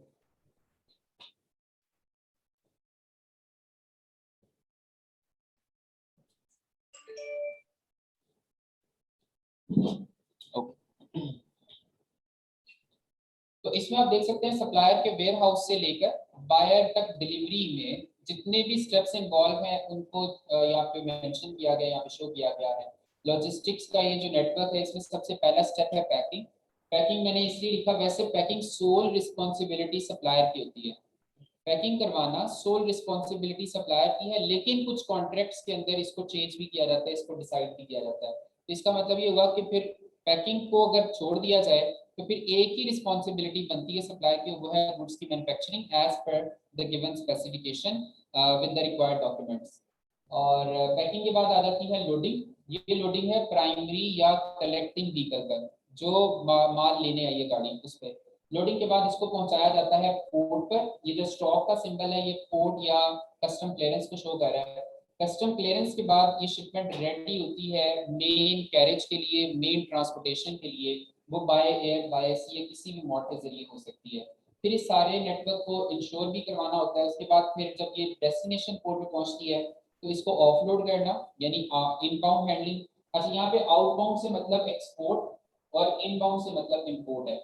तो इनबाउंड हैंडलिंग है, कस्टम क्लियरेंस है डेस्टिनेशन पोर्ट पर, फिर फाइनल ट्रांसपोर्टेशन है और बायर के पॉइंट ऑफ डिलीवरी पर अनलोडिंग भी शामिल है। इसके अलावा मल्टीपल जगहों पर लोडिंग अनलोडिंग होगी, पोर्ट पर भी लोडिंग अनलोडिंग होती है। और बाज़ दफा ऐसा होता है कि आपका कंटेनर ट्रांजिट होकर आ रहा है तो एक से दूसरे वेसल पे भी ट्रांसफर करना होता है। तो पहले एक वेसल से उतारा जाएगा, उसको वेयर हाउस में रखा जाएगा या पोर्ट पे रखा जाएगा, फिर उसको दूसरे वेसल पे लोड किया जाएगा, दूसरा वेसल उसको डेस्टिनेशन पोर्ट पे लाके फिर उतारेगा। तो मल्टीपल वेसल्स के केस में मल्टीपल हैंडलिंग होगी, उसमें रिस्क बढ़ जाएगा, कॉस्ट कम हो जाएगी, रिस्क बढ़ जाएगा, टाइम भी बढ़ जाएगा, लीड टाइम भी इंक्रीज हो जाएगा। तो काफी सारी एक्टिविटीज हैं, लेकिन इन जेनेरिक इसको ये नेटवर्क को हमने इस तरह डिवाइड किया हुआ है। अच्छा, इसमें जो पहला पार्ट है वो है प्राइमरी ट्रांसपोर्टेशन का, जो कि एक्सपोर्टर के वेयरहाउस से पोर्ट ऑफ ओरिजिन तक है। जैसे ही गाड़ी पोर्ट ऑफ ओरिजिन में एंटर होगी, गेट इन होगी, ये प्राइमरी ट्रांसपोर्टेशन है। एक्सपोर्टर के वेयरहाउस से निकलने के बाद से लेके पोर्ट इन होने तक ये प्राइमरी ट्रांसपोर्टेशन है। पोर्ट इन होने से लेके डेस्टिनेशन पोर्ट पर गेट आउट होने तक ये जो पूरा प्रोसेस है, ये जो पूरी ट्रांसपोर्टेशन है, ये मेन ट्रांसपोर्टेशन या मेन कैरेज में आती है। और उसके बाद फाइनल में गेट आउट होने से लेके बायर की डिलीवरी पॉइंट तक डिलीवर होने तक ये जो सारा कैरेज है, ये जो सारी ट्रांसपोर्टेशन है, ये फाइनल या ऑन कैरेज कहलाती है, फाइनल ट्रांसपोर्टेशन कहलाती है। इसलिए मैंने यहाँ बता दिया कि टर्म्स को स्टडी करते हुए ये वाली 3 टर्म्स बार बार यूज होंगी, ये डेफिनेशंस आपको आनी चाहिए। प्राइमरी ट्रांसपोर्टेशन है, main transportation and final transportation. चलिए आगे सर, यहाँ तो कोई सवाल मैं पूछूं आपसे सवाल। इस नेटवर्क में इंश्योरेंस एट नंबर 6 है, लिखा हुआ है नंबर 6 पे इंश्योरेंस। क्या वाकई ही इंश्योरेंस सिर्फ नंबर 6 पे होती है? कहाँ पे होती है एक्चुअली, कहाँ पे होती है इंश्योरेंस? सारी स्टेप टू स्टेप भी वेरी कर सकती है। मतलब किसी भी फेज में आते वक्त एक प्रॉपर एक स्पेसिफिक रूट के अगर आपने इंश्योरेंस करवाई हुई है। ठीक है, ठीक है। इंटरनेशनल ट्रेड में इंश्योरेंस वैसे यूजुअली कहाँ से कहाँ तक होनी चाहिए? एक्सपोर्ट से लेके डिलीवरी पहुंच। डिपेंड करता है, वैसे इसके आगे चल के आंसर चेंज होता जाएगा, लेकिन यहाँ हमारी अंडरस्टैंडिंग अभी तक जितनी है इसके मुताबिक एक्सपोर्टर के वेयरहाउस से लेके इंपोर्टर के वेयरहाउस तक इंश्योरेंस होनी चाहिए, आइडियली होनी चाहिए। लेकिन अगला सवाल ये है कि करवानी किसने है, ये डिसाइड करेगी इनपुट टर्म। ठीक है, उसका आंसर सिंपल है, जिसका जितना रिस्क उसकी उतनी इंश्योरेंस, जिसका जितना रिस्क है उसने उतनी इंश्योरेंस करवानी है। सिर्फ अब हम यहाँ पर रिस्क डिफाइन करेंगे कि किसका कितना रिस्क है, ऑटोमेटिकली उसका दूसरा आंसर ये होगा कि जिसका रिस्क उसकी इंश्योरेंस। उस रिस्क के अंदर जिसका लॉस उसका लॉस है, जिसका लॉस नहीं उसका लॉस नहीं है। ठीक, और लॉस सिर्फ एक ही तरीके से कवर्ड होगा और वो है इंश्योरेंस। ठीक, अच्छा अब आ जाए इनपुट टर्म्स के ऊपर। सर इसमें एक छोटा सा जी जी जरा इसको फोकस करते हैं, फाइन ट्यून करते हैं सर कि इंश्योरेंस जो है दिस विल बी, जो जिसकी हम बात कर रहे हैं, this will be some international body या फर्म होगी जिसको कि हम इंश्योरेंस के लिए अप्लाई करेंगे, जो इंश्योरेंस प्रोवाइड करेगी। लेकिन जब से FOB पे सामान आके उसके पास उतर जाता है, पोर्ट के ऊपर आ जाता है, देन ये इंश्योरेंस जो है ये उसको बहुत ज्यादा कॉस्ट करेगी कि from the port to inland transportation. अगर वो एक बर्मिंघम से उसने कहीं और जाना है, आयरलैंड जाना है समवेयर, तो वो उसको इनलैंड ट्रांसपोर्ट कॉस्ट करेगी और उसका इंश्योरेंस का रिस्क भी बढ़ता जाएगा, रेट भी ज्यादा होगा। सो हम उधर पोर्ट तक एक insurance and the next inland वो अपनी करवा ले लोकल रेट के ऊपर के ट्रांसपोर्टेशन जो है, ट्रॉलर उलट नहीं गया या समथिंग इस तरह का कवरेज जो है, या उसके साथ कोई थेफ्ट हो गया या कुछ इस तरह का। तो ये है कि इसको डिवाइड हम कर सकते हैं इंश्योरेंस को दो, 1 से 2 या 3 स्टेप्स में। क्या कमेंट है सर? बिल्कुल सही है, मैं समझ गया हूँ, लेकिन मैं इनसे पूछना चाहता हूँ लास्ट, आप इन्होंने क्या कहा? आप सबको आ रही है? हाँ जी, क्या कह रहे हैं ये नहीं पता चला, नहीं पता चला, सॉरी। अच्छा ठीक है, ठीक। बस मेरी गुजारिश ये है कि आप भी जब आपस में बात कर रहे हो तो फिर एक दूसरे की जो बात हो रही है उसको रिस्पेक्ट या रिगार्ड किया करें एटलीस्ट, या उसको चुप करवा दिया करें या खुद चुप। किसकी? अच्छा, वो ये कह रहे हैं कि इंटरनेशनल इंश्योरेंस अगर आप एक शिपमेंट की लेते हैं जिसमें मल्टीपल मॉड्स और ये सारा नेटवर्क है तो कॉस्ट काफ़ी हाई चली जाती है, और समटाइम वो इतनी हाई चली जाती है कि आप उसका कंपटीशन से भी आउट हो सकती हैं। तो इंश्योरेंस को भी डिवाइड किया जाना ज़रूरी है कि इंटरनेशनल इंश्योरेंस सिर्फ इंटरनेशनल कैरेज की ही होनी चाहिए, मेल कैरेज की होनी चाहिए, मेल ट्रांसपोर्टेशन की होनी चाहिए, यानी जो सेकंड पार्ट है। जो प्राइमरी ट्रांसपोर्टेशन है, फाइनल ट्रांसपोर्टेशन है, ये लोकल इंश्योरेंस कंपनी से ही होनी चाहिए। ठीक है, तो अगर हम पाकिस्तान के सिनेरियो में इंपोर्ट की या एक्सपोर्ट की बात करें तो हमारे सिनेरियो में पाकिस्तान, जो स्टेट बैंक ऑफ पाकिस्तान है, ये हमें इंटरनेशनल इंश्योरेंस अलाउ ही नहीं करता। ये हमें इंश्योरेंस लोकल कंपनी से ही करवाने को रिकमेंड करता है, बल्कि इन्फोर्स करता है कि आप लोकल कंपनी से ही इंश्योरेंस लें, आप इंटरनेशनल कंपनीज को एंगेज ना करें। वजह क्या है? कहीं से भी कहीं तक है, आपके इंटरनेशनल कैरेज भी है, मेन कैरेज भी है, तो आपकी लोकल इंश्योरेंस कंपनीज उसको कवर करती हैं, आपको इंश्योर करती हैं। ठीक है, रीजन क्या है स्टेट बैंक क्यों हमें करता है? एक रीजन तो कॉस्ट है, दूसरा रीजन मैं फिर आगे चल के बताता हूँ कि हमारा फॉरेन एक्सचेंज बाहर जा रहा होता है, हमने अपने लोकल बिजनेस को भी सिक्योर करना होता है इंश्योरेंस कंपनी से। इनपुट टर्म्स का जो ग्रुप है, ग्रुप वाइज डिवीजन 2010 की वो आपके सामने है। 4 ग्रुप्स हैं, group E, group F, group C और ग्रुप डी। क्लॉकवाइज हम इसकी तरतीब क्लॉकवाइज है, ग्रुप ई से शुरू करके एफ, सी और डी को हम डिस्कस करेंगे। इनको टर्म्स एक स्टोरी की तरह है, यानी जो मेरा पढ़ाने का स्टाइल है वो एक स्टोरी है। अगर आप एक स्टोरी को समझ जाएंगे तो पहली 2 टर्म्स पे मैं आपसे पूछूंगा, अगली टर्म्स आपको खुद ब खुद समझ आना शुरू हो जाएंगी, और आपको किसी भी गाइड को कंसल्ट करने की जरूरत नहीं पड़ा करेगी। आपके माइंड में जब स्टोरी बैठी होगी तो आप उसको अच्छे से खुद ही आंसर कर सकेंगे। पहला जो ग्रुप है, ग्रुप ई, इसमें एक ही इनको टर्म है विच इज EXW, और इसकी फुल फॉर्म है एक्स वर्क्स। और यहाँ पर एक्स वर्क जो है वो वेयर हाउस है, फैक्ट्री है, या कोई भी ऐसी प्लेस है जहां पर सप्लायर आपको शिपमेंट हैंडओवर करेगा अपने कंट्री के अंदर। अच्छा, इस ग्रुप को डिपार्चर ग्रुप भी कहते हैं। इसमें सप्लायर की रिस्पॉन्सिबिलिटी गुड्स को डिपार्ट करवाना है, सिर्फ गुड्स को मूव करवाना है अपने वेयर हाउस से, तो इसलिए इस ग्रुप को डिपार्चर कहते हैं। जो सेकंड ग्रुप, ग्रुप एफ है, इसमें 3 टर्म्स हैं, FCA, FAS एंड FOB।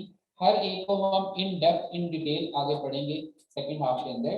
तो ये जो तीनों टर्म्स हैं, ये जो ग्रुप है, इसमें मेन कैरेज करवाना, मेन कैरेज तक पहुंचाना, ये सप्लायर की रिस्पॉन्सिबिलिटी है, लेकिन सप्लायर ने मेन कैरेज को पे नहीं करना। आप देख सकते हैं इसके साथ लिखा हुआ है मेन कैरेज अनपेड। तो पहले में सप्लायर जहां था वहीं से रवाना करवा रहा था, डिपार्चर करवा रहा था। अब जो सेकंड ग्रुप है, इसमें से कोई भी इनको टर्म चूज के लिए सप्लायर का काम ऐसे पॉइंट तक पहुंचाना है जहां से मेन कैरेज शुरू होना है, जहां से मेन ट्रांसपोर्टेशन शुरू होनी है, और वो यूजुअली पोर्ट है। तो आप ये कह सकते हैं कि सेकंड ग्रुप है पोर्ट तक, ठीक है, ओरिजिन पोर्ट तक, लेकिन सप्लायर ने मेन कैरेज पे नहीं करना। नेक्स्ट आ जाता है ग्रुप सी। ग्रुप सी में 4 टर्म्स है, और चारों के अंदर सप्लायर का काम मेन कैरेज पे करना भी है, पोर्ट ऑफ ओरिजिन पे पहुंचाना, लोडिंग करवाकर मेन कैरेज पे करके रवाना करना है। और लास्ट ग्रुप, ग्रुप डी है, इसमें सप्लायर का काम बायर के बताए गए पॉइंट तक डिलीवरी है, paying all the cost, bearing all the risk. ठीक है, और इसको इसको डिलीवरी कहते हैं। इसमें 3 टर्म्स है, तो कुल मिला के आपके पास 11 इनको टर्म्स बनती हैं। और अगर हम 2010 की बात करें तो ये जो ग्रुप वाइज डिवीजन है, ये आपके सामने 2010 की है। इसमें से अगर मैं एक टर्म निकाल दूं DAT, डिलीवरी ग्रुप की पहली टर्म निकाल दूं DAT, और इसकी जगह लगा दूं DPU, तो ये जो ग्रुप है, ये पूरी डिवीजन है, ये 2020 बन जाएगी। सिर्फ इतना फर्क है। ठीक है, माइनर डिफरेंसेस तो बहुत सारे हैं, अगर हम उसको इन डेप्थ डिस्कस करना शुरू कर दें तो हमारा टाइम खत्म हो। हाँ, वो हम आगे चल के पढ़ते हैं। जब मैं DAT बताऊंगा फिर उसकी वजह भी बताऊंगा कि खत्म करने की रीजन क्यों और नई टर्म ऐड क्यों की गई है। अच्छा, हमने मॉड्स अभी पढ़े पीछे, हमारे पास by air, by sea, by road, by train, by hand. इन मोड्स के हिसाब से इनको टर्म्स को भी डिवाइड किया गया। एक तो हो गई इनकी जनरल ग्रुपिंग, ये वाली, ठीक है।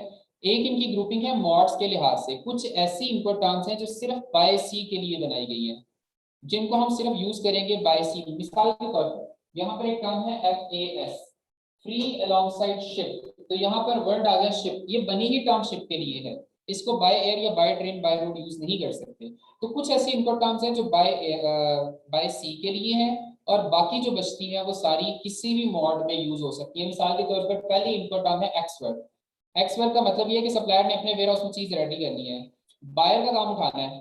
अब वो जैसे मर्जी उठाए, वो हाथ से उठा के ले जाए, वो जहाज के जरिए ले जाए, वो रेलगाड़ी के जरिए ले जाए, वो किसी भी वे से ले जाए।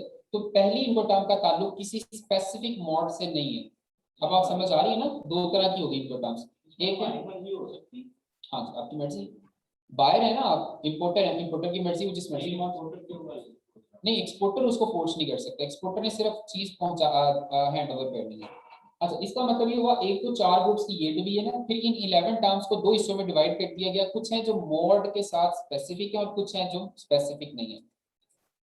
तो ये जो 4 रूल्स हैं, ये जो 4 इनपुट टर्म्स हैं, अच्छा ये 8 नहीं, ये 4 ही हैं, एक तरफ 2010 लिखा हुआ, एक तरफ 2020, फर्क कोई भी नहीं है इनमें। तो इसका मतलब वही 4 टर्म्स हैं और ये प्योरली बाय सी में यूज होती हैं। अगर आपका ट्रेड का प्रोग्राम है बाय सी का, तो आप इन 4 में से कोई एक इनपुट टर्म सिर्फ बाय सी में यूज कर सकते हैं। यहाँ पे आप मेरे साथ ऑब्जेक्ट भी कर सकते हैं, क्योंकि ये जो CFR और CIF, ये दो टर्म्स हैं, जो लोग काम करते हैं उनको पता है कि ये लोग बाय एयर में भी यूज कर रहे होते हैं। ठीक है, तो जब इसको एक्सप्लेन करूंगा तो फिर मैं रीजन बताऊंगा कि क्यों लोग इस्तेमाल कर रहे हैं और क्यों नहीं करना चाहिए। बहरहाल ये 4 टर्म्स हैं जो बाय सी में यूज होती हैं और ये इनके दरमियान डिफरेंस है। 11 में से 4 निकाल दें, बाकी बचती हैं 7, वो 7 किसी भी मॉड में आप यूज कर सकते हैं, ये फर्क है। 11 की 11 सेम है, सिर्फ एक टर्म जो है वो रिप्लेस हुई है। और ये वो 7 टर्म्स है जो बाकी बचती हैं और ये किसी भी मॉड में यूज हो सकती हैं। ऊपर टाइटल में भी लिखा हुआ है, दी 7 रूल्स फॉर एनी मॉड और मोड्स ऑफ ट्रांसपोर्ट। लेकिन सर ये था इंट्रोडक्शन, अगर आपको इंट्रोडक्शन अच्छे से समझ आ गया तो इनका टर्म्स आगे कोई मसला नहीं है, वो हम मैक्सिमम आधे घंटे में कवर कर लेंगे। आप लोग चाय लें, 15 मिनट की ब्रेक कर लें, 7:45 हमारे पास, बल्कि 20 मिनट की ब्रेक कर लें। 7:45 पे वापस आए, मैं 7:45 पे इंशाल्लाह शुरू करता हूँ। जो ऑनलाइन पार्टिसिपेंट्स हैं वो चाहें तो ऑनलाइन रहें, 7:45 पे आप इसी लिंक से दोबारा ज्वाइन कर सकते हैं।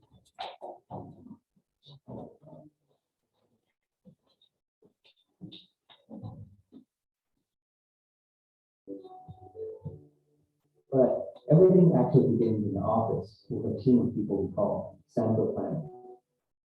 They draw power planning for the whole supply chain.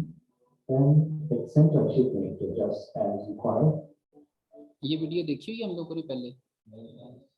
अच्छा, ये जो दिखा रहा है आपको पिक्चर, इन्होंने पीछे सेंट्रल प्लानर्स दिखाए हैं अपने ये इनके हेड ऑफिस में बैठे हुए वो लोग हैं जो पूरे वेसल को प्लान कर रहे होते हैं और उस कंपनी के पास जितने भी वेसल्स होते हैं उसको, उसकी स्पेस को, उसके रूट को प्लान कर रहे होते हैं, इनको बोलते हैं सेंट्रल प्लानर। और एक वेसल को जो प्लान किया जाता है उसके लिए ये एक बनता है जनरल स्टोरेज प्लान। आप देख सकते हैं कि वेसल के डिफरेंट पार्ट्स को और डिफरेंट स्टोरीज को पहले डिवाइड किया हुआ है और ये प्लान इनको बताता है कि कौन सी स्पेसिस ऑक्यूपाइड है, कौन से स्पेसिस में 20 फीट कंटेनर आने हैं, कहीं कहाँ पे बल्क आना है। और एक वेसल के लिए सिर्फ यही इंपॉर्टेंट नहीं होता कि वो कितना वेट कैरी कर रहा है, उसके लिए ये भी इंपॉर्टेंट होता है कि किस पार्ट पे कितना वेट है और कौन से कंटेनर्स ऊपर हैं कौन से नीचे हैं, क्योंकि जो इनका रूट होता है उस रूट के ऊपर फॉर एग्जांपल कोई ऐसा कंटेनर लोड हुआ है जो कि लास्ट पोर्ट पे जाके ऑफलोड होना है, तो उसको सबसे ऊपर रखने का फायदा कोई नहीं, वो बार बार हैंडल होगा। तो उसको ऐसी जगह पे रखना है कि वो लास्ट पॉइंट पे जाके ही हैंडल हो। तो हर कंटेनर को इसी तरह डिजाइन किया, प्लान किया जाता है कि वो रिक्वायर्ड पॉइंट पर ही लोड और अनलोड हो, ताकि बार बार हैंडलिंग की कॉस्ट भी ना आए और रिस्क भी कम से कम हो। ये बहरहाल सॉफ्टवेयर के थ्रू करते हैं, ये उसकी Adjust as required. The containers are loaded by port crane. Some say they were used by Empire.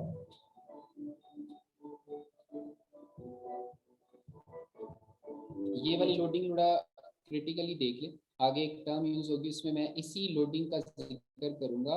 आप देख सकते हैं इसमें ट्रॉली आके खड़ी है और जो ट्राला है उसने कंटेनर को पहुंचाया है उस पॉइंट पर जहां पर क्रेन ने इसको उठाना है और राइट अवे लोड करना है वेसल के ऊपर। तो ये जो लोडिंग की स्टेज है इसमें दो तरह की मूवमेंट है, एक तो वर्टिकल और एक हॉरिजॉन्टल मूवमेंट है। ठीक है, इसको फिर हम आगे चल के एफओवी में जाकर मैं थोड़ा डिस्कस करूंगा कि ये मैं क्यों यहाँ पे पॉज किए हुए।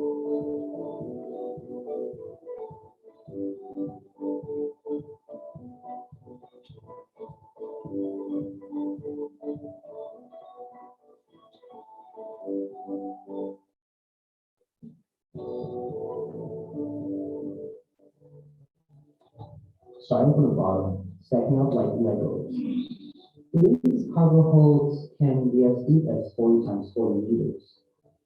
The states are built of these long sail valves that run downwards. It secures the containers in place.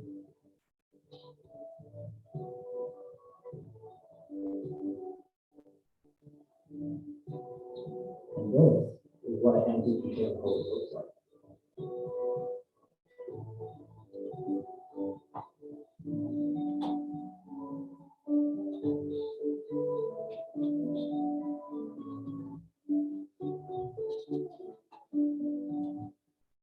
Once it's filled, a hatch cover is placed on top so that more containers can be loaded.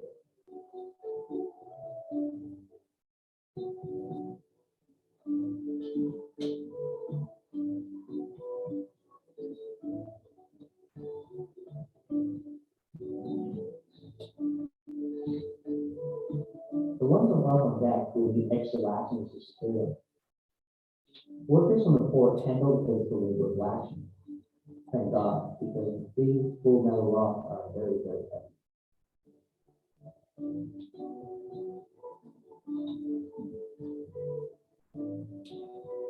Turnbuckles are twisted to tiny steel rocks.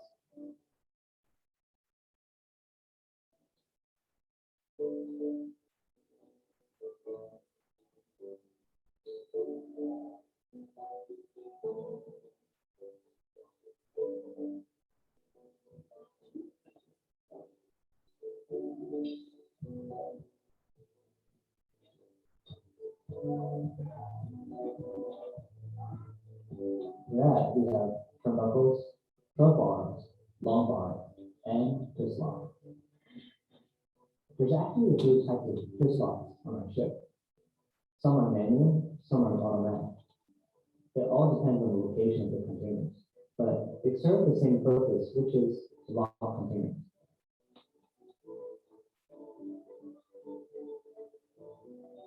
Once again, it really is just like stacking Legos.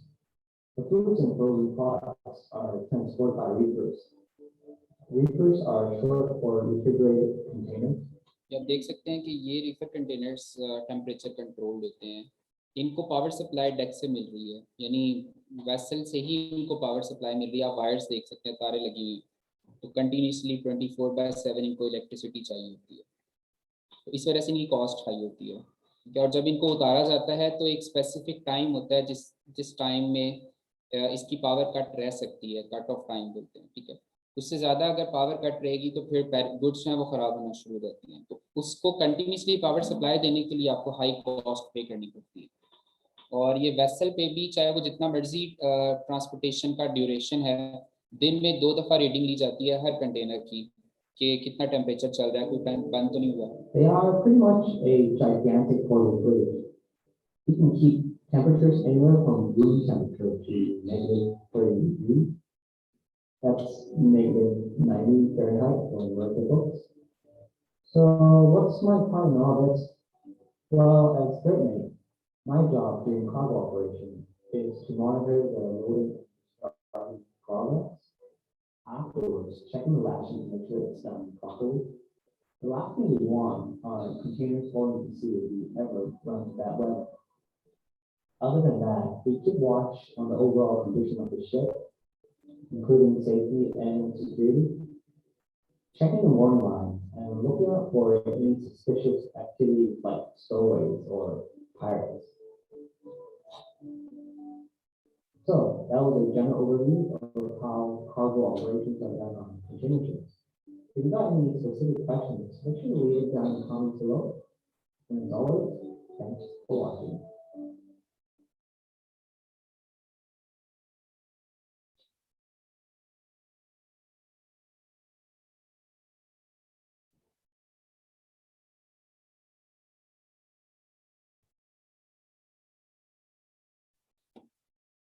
ठीक है, वापस आते हैं। Introduction हमने कर लिया था cover, अब हमने स्पेसिफिकली टर्म्स को डिस्कस करना है। सबसे पहली जो टर्म है EXW यानी एक्सवर्क्स यहीं पे मैं बता देता हूँ इनको टर्म्स को लिखने का फॉर्मेट क्या है। चाहे कोई भी टर्म आ जाए तो आप वो स्टैंडर्ड मेथड यूज करेंगे। इसमें लिखने के लिए सबसे पहला काम जो आप करते हैं वो यही टाइटल यूज करते हैं। फॉर एग्जांपल आपने एक्स वर्ब पे डील करना है तो आप लिखेंगे इनको टर्म्स और ऊपर ये आर का साइन भी डलेगा, ठीक है।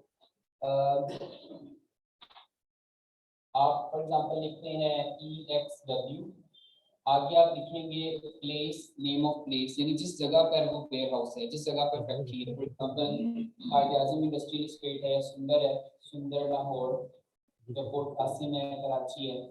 और आगे आप लिखेंगे वर्जन 2020 या 2010 जो भी वर्जन, ठीक है। एक तरीका लिखने का ये है। दूसरा तरीका ये है कि आप इसको पहले लिख लें, यानी आप लिखें EXW, हमेशा कैपिटल में होगी। इनको टर्म्स के जो 3 लेटर्स हैं ये हमेशा कैपिटल में होंगे। इनको टर्म्स आगे आप नेम प्लेस लिखेंगे जो भी जगह का नाम है, और आगे आप लिखेंगे इनको टर्म्स विद आर साइन 2020। हम लोग क्या करते हैं, सिर्फ कंपनीज ये लिखती हैं 3 लेटर्स, ये इनकम्प्लीट इसकी डिस्क्रिप्शन है। और अगर कोई कॉन्फ्लिक्ट आता है ना तो फिर बड़ा प्रॉब्लम हो जाता है। कोड को जस्टिफाई करना हमारे लिए मुश्किल हो जाता है कि हमने इनको टर्म्स 2020 यूज किए हैं, 2010 यूज किए हैं, इनको टर्म्स यूज की भी है या नहीं की, ठीक है। तो प्रॉपर्ली साइट होना चाहिए। सो पहली इनको टर्म है EXW यानी एक्स वर्क। डेफिनेशन इसकी है नेम प्लेस, यहाँ पर वो जगह होगी वेयर द शिपमेंट ओरिजिनेट्स, जहां से शिपमेंट निकल रही है, जहां से शिपमेंट स्टार्ट हो रही है, यूजुअली द सेलर्स प्रेमिसेस, और ये जगह अमूमन सप्लायर की प्रेमिसेस होगी। मेरा ख्याल है हाँ सब लग गए ना।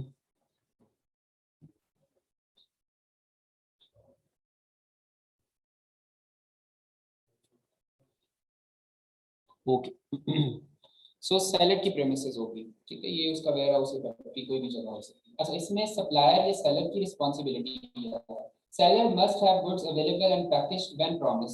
सप्लायर की रिस्पांसिबिलिटी है गुड्स को पैकेजिंग के साथ अवेलेबल करना एज पर प्रॉमिस, जो भी डेट प्रॉमिस की गई है कॉन्ट्रैक्ट के अंदर उस डेट पर गुड्स को अवेलेबल करना। और बायर की रिस्पांसिबिलिटी क्या है, buyer must arrange pre carriage, export clearance, main carriage, import clearance and on carriage, यानी ऑनवर्ड सारी रिस्पांसिबिलिटीज बायर की हैं। यहाँ तक ठीक है। डेफिनेशन में प्रॉब्लम नहीं, एक्सपर्ट में नहीं है। एक्सपर्ट में होता है कि सप्लायर डॉक्यूमेंट्स रेडी करके बायर को हैंड ओवर करते हैं, शिपमेंट के साथ डॉक्यूमेंट उसी टाइम दे दिए जाते हैं। बायर खुद रिसीव कर ले, उसका एजेंट या उसका फ्रेट फॉरवर्डर रिसीव कर, बायर ने बाहर क्लियरेंस खुद करवानी। अच्छा, अब इसको समझने के लिए आगे एक फिगर मैंने ऐड की है। पहले तो ये फिगर का जो कंटेंट है इसको समझ लेते हैं। इसके 3 पार्ट्स हैं। ऊपर वाला पार्ट्स बता रहा है रिस्पांसिबिलिटीज यानी टास्क। हमने कहा था इनको टर्म्स 3 काम करती हैं, कॉस्ट, टास्क और रिस्क को डिवाइड करती हैं। तो ऊपर वाला जो पार्ट है जिसमें मुख्तलिफ आइटम्स आपको नजर आ रही हैं, ये है रिस्पांसिबिलिटीज। नीचे 2 बार्स हैं, एक सेलर्स कॉस्ट और बायर कॉस्ट को रिफ्लेक्ट कर रही है, और तीसरी जो बार है वो रिस्क को डिफाइन करिए बिटवीन बायर एंड सेलर। तो आपको साफ पता चल रहा है कि कॉस्ट कहां तक सप्लायर की और कहां तक बायर की है। आइडिया हो रहा है ना। यहाँ पर आप देख सकते हैं एक्सपर्ट की बात हो रही है, तो एक्सपर्ट में सेलर्स कॉस्ट उसके अपने वेयर हाउस तक है, बायर्स कॉस्ट उससे ऑनवर्ड सारी टिल उसके अपने पॉइंट ऑफ डिलीवरी तक है। जबकि रिस्क देख लें, सप्लायर का रिस्क अपने वेयर हाउस तक है और बायर का रिस्क सप्लायर के वेयर हाउस से लेके अपने वेयर हाउस तक है ऑनवर्ड, ठीक है। तो अगर मैं ये कहूं कि सबसे मुश्किल इनपुट टर्म, सबसे रिस्की इनपुट टर्म बायर के लिए अगर कोई है तो वो ये है इंपोर्टर के लिए, और अगर सबसे आसान कोई इनपुट टर्म है तो वो सप्लायर के लिए भी ये है। तो सप्लायर के लिए ये सबसे आसान और बायर के लिए ये सबसे मुश्किल इनपुट टर्म है, ठीक है। लेकिन फिर भी एक्सपर्ट पे काफी काम होता है। उसकी रीजन क्या है, बायर क्यों जानबूझ के ऑप्ट करता है एक्सपर्ट पे जाना, उसके कुछ फैक्टर्स हैं। अच्छा, ऊपर वाले हिस्से में आप देख लें, ब्लैक कलर का जो वेयर हाउस या फैक्ट्री है ये सप्लायर का वर्क प्लेस है। उसके बाद आपको एक छोटी सी गाड़ी नजर आ रही है, ये कलेक्टिंग व्हीकल है जो माल उठाने आ रही है। उसके बाद आपको एक फॉरवर्डर नजर आ रहा है जिसने माल को रिसीव करके आगे कंटेनर बुक करवा के उसको जहाज पे लोड करवाना है। फिर रास्ते में एक कंटेनर फ्रेट स्टेशन है CFS। CFS की फुल फॉर्म है कंटेनर फ्रेट स्टेशन।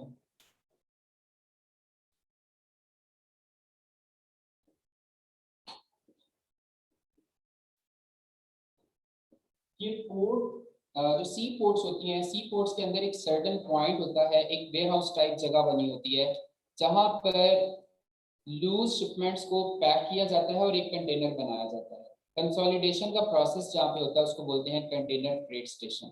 इसी तरह जो कार्गो ऑफलोड हुआ वेसल से, और वो पूरा एक कंटेनर एक पार्टी का नहीं है बल्कि उस एक कंटेनर के अंदर बहुत सारी पार्टीज का सामान है, तो वो भी सीएफएस में लाके खोला जाता है और उसको डीकंसोलिडेट किया जाता है। तो सीएफएस एक ऐसा पॉइंट है जहां पर कंसोलिडेशन एंड डीकंसोलिडेशन होती है। इसके अलावा सीएफएस ही वो पॉइंट है जहां पर कंसाइनमेंट को गेट इन किया जाता है, टर्मिनल में पोर्ट एरिया में एंटर किया जाता है, उसको कंटेनर फ्रेट स्टेशन कहते हैं। ठीक है, उसके बाद आप आगे देख सकते हैं एक पॉइंट है उस पे लिखा हुआ है CY। CY stands for container yard, container yard. ठीक है, तो कंटेनर के हवाले से दो टर्म्स अभी हमने देखी, एक है कंटेनर फ्रेट स्टेशन और एक है कंटेनर यार्ड। एक तीसरी टर्म भी यूज होती है, उसको बोलते हैं कंटेनर टर्मिनल, कंटेनर टर्मिनल सीटी। वो इसमें नहीं है, उसकी यहाँ पर जरूरत नहीं है इसको समझने के लिए। भारत कंटेनर से रिलेटेड ये 3 पॉइंट्स होते हैं, container freight station, container yard and container terminal. ये फ्रीक्वेंटली यूज होते हैं ट्रांसपोर्टेशन लॉजिस्टिक्स के अंदर, तो आपको इन तीनों टर्म्स का पता होना चाहिए। तो कंटेनर फ्रेट स्टेशन मैंने आपको बता दिया, ये पोर्ट या पोर्ट के आसपास एक ऐसा पॉइंट है जहां पर कंटेनर्स रिसीव किए जाते हैं, जहां से कंटेनर्स हैंडओवर किए जाते हैं। यही वो पॉइंट है जहां पर लूज शिपमेंट्स को कंसोलिडेट करके कंटेनर बनाया जाता है। यही वो पॉइंट है जहां पर बने हुए कंटेनर को डीकंसोलिडेट करके लूज किया जाता है। ठीक है, और कंटेनर यार्ड वो पॉइंट है जहां पर ऐसे कंटेनर्स पड़े होते हैं जो अभी जहाज से ऑफलोड हुए या जो रेडी टू ऑनलोड हैं। मैं रिपीट कर रहा हूँ, कंटेनर यार्ड पोर्ट एरिया का वो हिस्सा है जहां पर लेडन कंटेनर्स हैं, लदे हुए कंटेनर्स हैं, फिल्ड कंटेनर्स हैं, लोडेड कंटेनर्स हैं, जो वेट कर रहे हैं अपने वेसल का, जिनकी क्लियरेंस हो चुकी है, जिनकी क्लियरेंस हो चुकी है, वेट कर रहे हैं और ऑनलोड होने का, अपने वेसल का वेट कर रहे हैं, वो भी कंटेनर यार्ड में पड़े होते हैं। और ऐसे कंटेनर जो जहाज से ऑफलोड हुए लेकिन क्लियरेंस का वेट कर रहे हैं, वो भी कंटेनर यार्ड में पड़े होते हैं। ठीक है, और कंटेनर टर्मिनल वो पॉइंट है जहां पर खाली कंटेनर पड़े होते हैं। कंटेनर टर्मिनल वो जगह है जहां पर खाली कंटेनर्स होते हैं, एम्प्टी कंटेनर, उसको एम्प्टी टर्मिनल भी कहते हैं, कंटेनर टर्मिनल भी कहते हैं। ठीक है, अच्छा बहरहाल हम टॉपिक से दूर जा रहे हैं, मैं वापस आता हूँ। हम एक्सपर्ट की बात कर रहे हैं और हम ऊपर वाली रिस्पॉन्सिबिलिटीज को समझ रहे हैं। CY के बाद आप देख सकते हैं ऊपर लिखा हुआ है एक्सपोर्ट क्लियरेंस। यहाँ पर एक्सपोर्ट क्लियरेंस से मुराद कस्टम्स की फॉर्मेलिटीज हैं, कस्टम्स की डॉक्यूमेंटेशन है, ड्यूटीज की पेमेंट है, और कस्टम्स के जितने भी मामला होते हैं वो एक्सपोर्ट क्लियरेंस में आ जाते हैं। आगे फिर वेसल है, वेसल शो कर रहा है कि उसको लोड किया जा रहा है और डेस्टिनेशन पोर्ट पर अगेन वेसल शो किया जा रहा है। तो ये जो दरमियान में ब्लू एरिया है, ये है उसका मेन कैरेज। उसके बाद अगेन कंटेनर यार्ड आ रहा है जिसमें ऑफलोडेड कंटेनर, जी ऑफलोडेड कंटेनर। उसके बाद अगेन कस्टम अथॉरिटीज है जिसको चेक करिए, और यहाँ पर भी देखिए CFS लिखा हुआ है। यहाँ पर CFS ने क्या किया था, लूज शिपमेंट को कंटेनर बनाया था। यहाँ पर CFS क्या कर रहा है, कंटेनर को लूज शिपमेंट बना रहा है। तो आपको समझ आ गई CFS का फंक्शन क्या है। और यहाँ से कस्टम उसको क्लियर करेगा, कस्टम ब्रोकर हायर करेंगे जो कस्टम क्लियरिंग एजेंट भी कहलाता है, उसके जरिए clearance of your free onward movement है जिसको हम आफ्टर ये फाइनल ट्रांसपोर्टेशन कहते हैं। तो ये पूरा नेटवर्क है। सिर्फ और सिर्फ जो फ्लैग है इस पे लिखा हुआ है अरेंज, ये जो फ्लैग है ये डिवाइड कर रहा है रिस्पॉन्सिबिलिटीज को between buyer and seller. Flag से पहले पहले सारी जिम्मेदारियां सप्लायर की, और फ्लैग के बाद की सारी रिस्पॉन्सिबिलिटीज इंपोर्टर की हुआ करेंगी, और सारी इनको टर्म्स हम इसी चार्ट पे पढ़ेंगे। ठीक है, अब मैं आपसे सवाल पूछूं, आपको एक्सपर्ट की समझ आ गई है? कोई सवाल है तो पहले आप पूछ लें। फॉरवर्डर एक थर्ड पार्टी होती है, ये लॉजिस्टिक्स को हैंडल करती है। आपने कोई चीज मूव करनी है, फिजिकली गुड्स को मूव करना है, ट्रांसपोर्टेशन करवानी है, तो अगर तो आप एक अपनी कंपनी से अपनी पोर्ट तक भिजवा रहे हैं तो वो लोकल ट्रांसपोर्टेशन कंपनी होगी, ट्राले वाला ट्रांसपोर्टर आप आते हैं। लेकिन इंटरनेशनल जो ट्रांसपोर्टेशन है वो आप किसी थर्ड पार्टी के थ्रू करवाते हैं, वो कहलाता है फ्रेट फॉरवर्डर। फ्रेट फॉरवर्डर के लिए एक और टर्म यूज होती है, थोड़ी सी मुश्किल है, वो है NVOCC। शायद आप में कहीं आप स्टडी कर रहे हो तो आपको ये टर्म पढ़ने को मिल सकती है। NVOCC, non vessel operating common carriers, मैं लिख भी देता हूँ।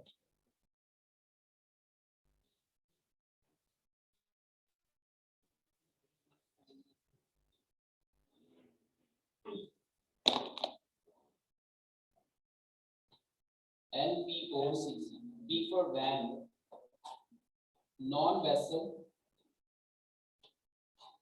operating common carriers। कैरियर ऐसी कंपनी जो कैरी करती है आपकी शिपमेंट को, लेकिन ये वो कैरियर है जो नॉन वेसल है, इनके अपने जहाज नहीं है, ये अपने जहाज नहीं है, नॉन वेसल ऑपरेटिंग है।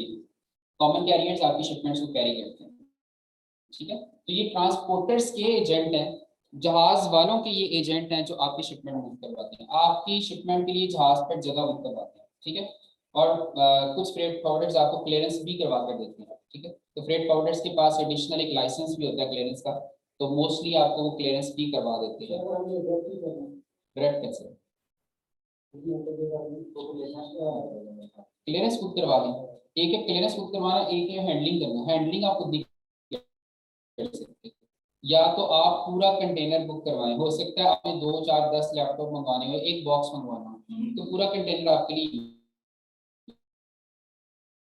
लेस है, तो फिर आपको माल के साथ मिलाकर एक कंटेनर बनाएगा, फिर आपको इसकी जरूरत पड़ेगी। अगर आपका पूरा कंटेनर है, फिर आप खुद ही कंटेनर बुक करवाएं, खुद ही मूव करवाएं, फिर आप कर सकते हैं, ठीक है। और जहाँ तक क्लियरेंस की बात है, तो पाकिस्तान में क्लियरेंस आप खुद भी करवा सकते हैं, आप एजेंट भी हायर कर सकते हैं, ठीक। सर अब एक्सपर्ट क्लियर हो गया। अब मैं आपसे सवाल पूछता हूँ। पहला सवाल ये है कि जो आपको नीले रंग की कलेक्टिंग व्हीकल नजर आ रही है, गाड़ी नजर आ रही है, ये कौन बुक करवाएगा? सर वो उधर नहीं, फॉरवर्डर, चलो फर्स्ट करें फॉरवर्डर ने गाड़ी भेजी है, लेकिन वो इंगेज कौन कर? सेलर, बायर और सेलर। चले आसान कर देता हूँ, जो लोग कहते हैं बायर वो एक दफा हाथ खड़ा करते हैं, और जो लोग कहते हैं सेलर, और जो कुछ भी नहीं कहते। ओके, इसका मतलब ये हुआ कि एक्स वर्ब को डिफाइन करने के बावजूद यू आर नॉट क्लियर। फर्क आ रहा है ना, इधर कुछ और कह रहे हैं। एक्सपर्ट आपने बताया ये कि बायर की अगर सेलर भी करेगा तो बायर के पे हाथ पे लगाना वो। ओके ठीक है, लेकिन इसका फॉर्मल आंसर ये है जो आप सेलर की ये सारा कुछ नहीं कर रहा है। ठीक है, आप कह रहे सेलर करेगा। फ्लैग देखें, झंडा कहाँ लगा हुआ है? फ्लैग। चलिए झंडे को छोड़िए, डेफिनेशन पढ़ लें। Seller must have goods available and packaged when promised. Collecting vehicle की बुकिंग इंक्लूडेड नहीं है, बायर करेगा, ठीक है। हाँ, वो कर पाता है, नहीं कर पाता, बायर सप्लायर से रिक्वेस्ट करता है कि आप बुक करवा लें, वो एक अलग चीज है, उसको भी हम डिस्कस करते हैं कि इन केस बायर नहीं करवा पाता तो क्या सिनेरियो है। पर डेफिनेशन ही कह रही है, हमने डेफिनेशन पे चला, पहले हम डेफिनेशन देखेंगे, फिर हम देखेंगे इंडस्ट्री क्या कर रही है। तो इंडस्ट्री करवा देती है, यहाँ के लोग करवा भी देते हैं कलेक्टिंग व्हीकल, लेकिन सिर्फ कलेक्टिंग व्हीकल की बुकिंग की बात नहीं है, रिस्पॉन्सिबिलिटी भी है। ड्राइवर माल आगे पीछे कर देता है, ड्राइवर कहता है जी ट्रक समेत माल चोरी हो गया, हु इज रिस्पॉन्सिबल। और कंटेनर अगर तो कलेक्टिंग व्हीकल में छोटी सी गाड़ी नजर आ रही है, समटाइम ये कंटेनर है, और फिर एक कंटेनर नहीं बहुत सारे कंटेनर्स भी हो सकते हैं, एक शिपमेंट में 10-10 कंटेनर्स भी होते हैं। तो उस केस में हर कंटेनर की कॉस्ट है, हर कंटेनर की सिक्योरिटी है, तो ये आसान नहीं है, ठीक है। चलिए फर्स्ट करें जी।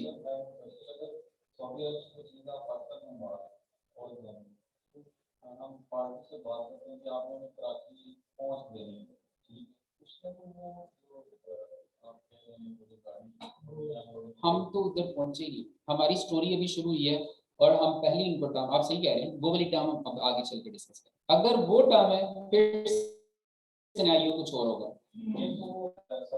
फिर तो सप्लायर, अभी फिलहाल सप्लायर की हमने बाय डेफिनेशन ही कहा कि उसकी रिस्पॉन्सिबिलिटी है कि गुड्स उसने अवेलेबल करनी है पैकेजिंग के साथ एज पर प्रॉमिस।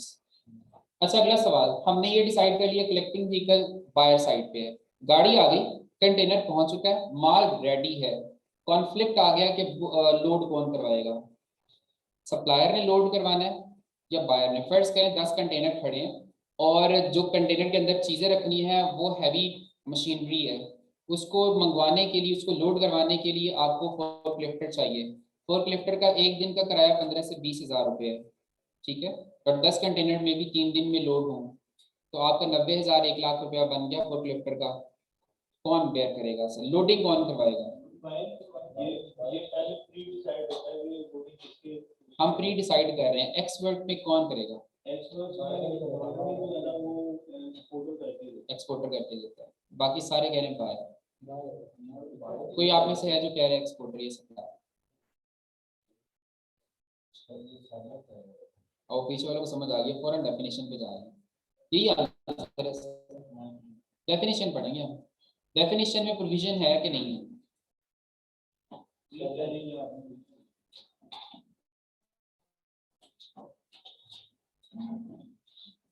हाँ जी बताएं, सप्लायर है आप, चलिए सैलड वाला जस्टिफाई करें जरा, कैसे करें? अभी भी सैलरी यही आंसर बायर हो गया। नहीं बायर हो गया, लेकिन हमने इस तरह से किया था कि हमने ऑब्लाइज कर दिया। हाँ ये अब आपने जो वर्ड यूज किया वो अप्रोप्रिएट है।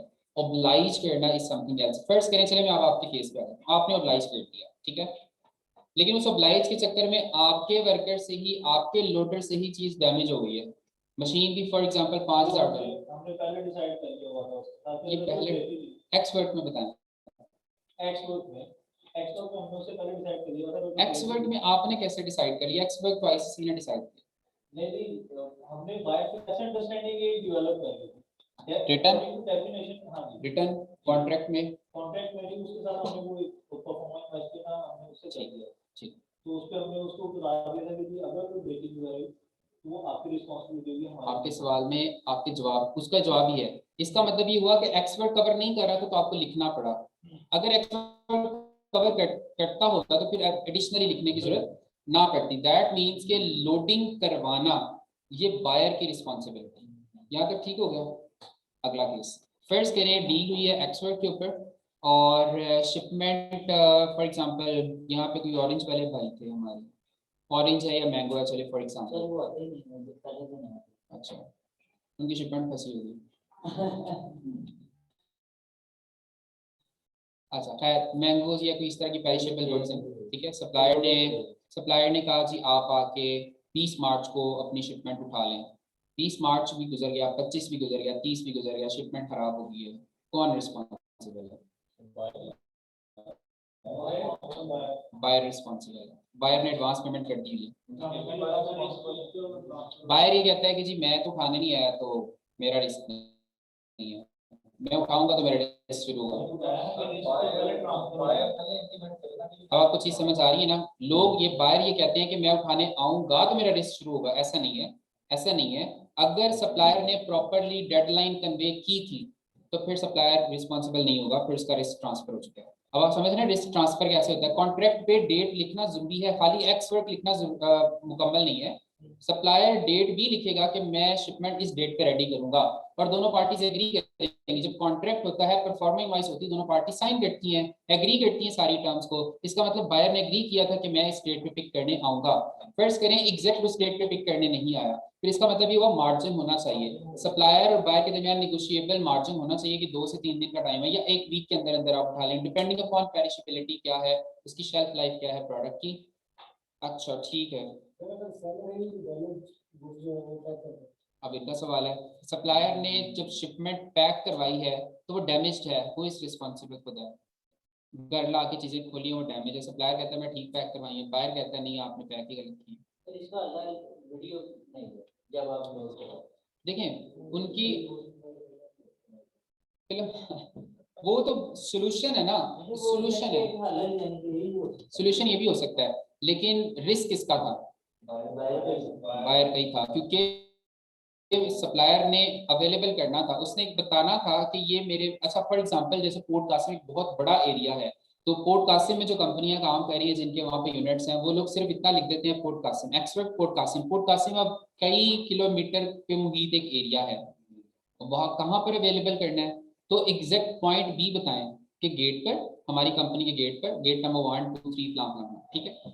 अगर ये नहीं बताएंगे तो फिर प्रॉब्लम्स हैं, फिर कॉन्फ्लिक्ट आएंगे। जी जी पैकिंग भी प्रॉमिस के मुताबिक होनी चाहिए। ये नहीं है कि आपने पैकिंग कर दी है टाइम से पहले, हो सकता है पैकिंग के बाद उसकी शेल्फ लाइफ शुरू होनी हो।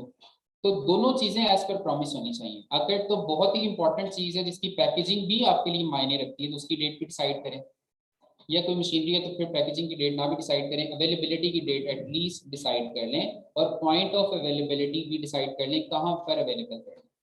ठीक है सर। बायर रिस्पॉन्सिबल है, और बायर ने, क्योंकि इस एक्स वर्क के अकॉर्डिंग सप्लायर की सिर्फ रिस्पॉन्सिबिलिटी अवेलेबल करना था, लोड करवाना नहीं था। सप्लायर ने डैमेज पैक, अच्छा पैक ही डैमेज किए हैं, अच्छा लोडिंग से पहले ही डैमेज पैक किए हैं, तो फिर देखें वो बायर का लॉस है, क्योंकि जब उसने उठा लिया, जब बायर ने उठा लिया तो बायर की है उठाने, ऑब्वियसली दूसरी कंट्री में, लेकिन जो इसने सर्विस प्रोवाइडर एंगेज किया है, उस सर्विस प्रोवाइडर को एक इंस्ट्रक्शन दी जाती है। एग्जैक्टली इंश्योरेंस आती है, लेकिन एक इंश्योरेंस होती है इंसिडेंट की, एक होती है इंश्योरेंस कंपनी फिर खुद ट्रेस करेगी, इन्वेस्टिगेट करेगी कि प्रॉब्लम क्या हुआ। अगर वो जेन्युइन एक्सीडेंट है तो फिर क्लेम मिलेगा, अदरवाइज क्लेम भी नहीं मिलेगा। ऐसे नहीं कि इंश्योरेंस कंपनी ने आपने प्रीमियम पे कर दिया और आपकी गुड्स इंश्योर हो गई हैं तो आपको हर सूरत क्लेम मिलेगा, क्लेम ऐसे नहीं मिलता। तो ये भी रिस्क है, आप सही कह रहे हैं। तो इस केस में बायर ने अगर उठा लिया तो बायर का रिस्क है, उठाने से पहले इंस्पेक्शन जरूरी है। सर वो अक्सर जो हैंडल मंगवाते हैं फोटो, वो अब जिसमें मेरे दोस्त जूते मंगवाते हैं, जूते में अगर पेड़ यानी कि उसमें पेड़ होते हैं, यानी कि हम ये आइडिया नहीं कितने पेड़ होते हैं, वो हल्की सी भी मिक्सिंग हो जाए तो उनका तो माल गया। हाँ, तो वो क्या करता है, जब कंटेनर लोड होना होता है ना, उससे पहले वो वीडियो साइज बनाता है लोड होने का, ठीक, ताकि उसमें एक रिस्क तो ये होता है ना कि हमारे सामने लोड हो रहा है, तो फिर तब आ जाएगा वो आपकी शिपिंग कंपनी जो भी है वो आ जाएगी, आप वहां से रिसीव कर। लेकिन जब आप इस तरह की वीडियो बनाएं तो फिर सील होने तक की वीडियो बनाएं, कंटेनर को उसी वीडियो में बगैर पॉज किए सील लगता दिखाया गया है, फिर काफी हद तक सिक्योर है। लेकिन मैं आपको अभी दिखा दूं या बाद में दिखाऊं? हाँ वो सवाल है। जी जी सर पूछे। जी सर। मेरी से क्रैप आई तो मैंने ऐसे कि आपने कंटेनर देकर बेच दिया, तो वो जब माल सारा उतर गया तो दोबारा जब ब्रेक करने के लिए भेजा, हाँ तो ब्रेक करने से पहले जो ड्राइवर थे उसमें कंटेनर के अंदर ब्लॉक था, उनका अप्रोक्सीमेटली वेट होगा 800-900 किलो। अच्छा, तो वो इसीलिए सामने में आया, तो उसको रिकॉर्ड में, तो वो भी उसने बताया कि 2 टन रास्ते में हमने निकाला, पहले ही निकाल लिया, फिर सील को रिपेयर किया, और उसकी जगह हम ये करते हैं हमारी किस्मत तक पूरी चीज हमने सीसीटीवी में आगे बढ़ना नहीं आना। टोटल पड़ गया था। मैं आपको वही दिखाता हूँ कि ये लोग ना, हाँ ये देखें वो कार्गो को सील को बगैर टेम्पर किए, आपको पता है कस्टम्स पे जब आता है कंटेनर तो उसकी सील्स को, जब एग्जामिनेशन का प्रोसेस हो रहा था ना, इंस्पेक्शन का, सॉरी एग्जामिनेशन तो बाद में आती है, इंस्पेक्शन होती है, तो कंटेनर को बाहर से देखा भी जाता है और कंटेनर की सील को भी इंस्पेक्ट किया जाता है, उनके पास कुछ SOPs होते हैं उसके अकॉर्डिंग। तो ये जो बंदा है, ये सिंध का कोई ड्राइवर है, ये बगैर टेम्पर किए सील को ओपन करके दिखाएगा आपको। आप तो ट्रस्ट, आप हमने तो ट्रस्ट किया होता है कि सील लगी हुई है, प्रॉपर है। हाँ थेफ्ट का।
ऐसे वो अफगान ट्रांजिट वाला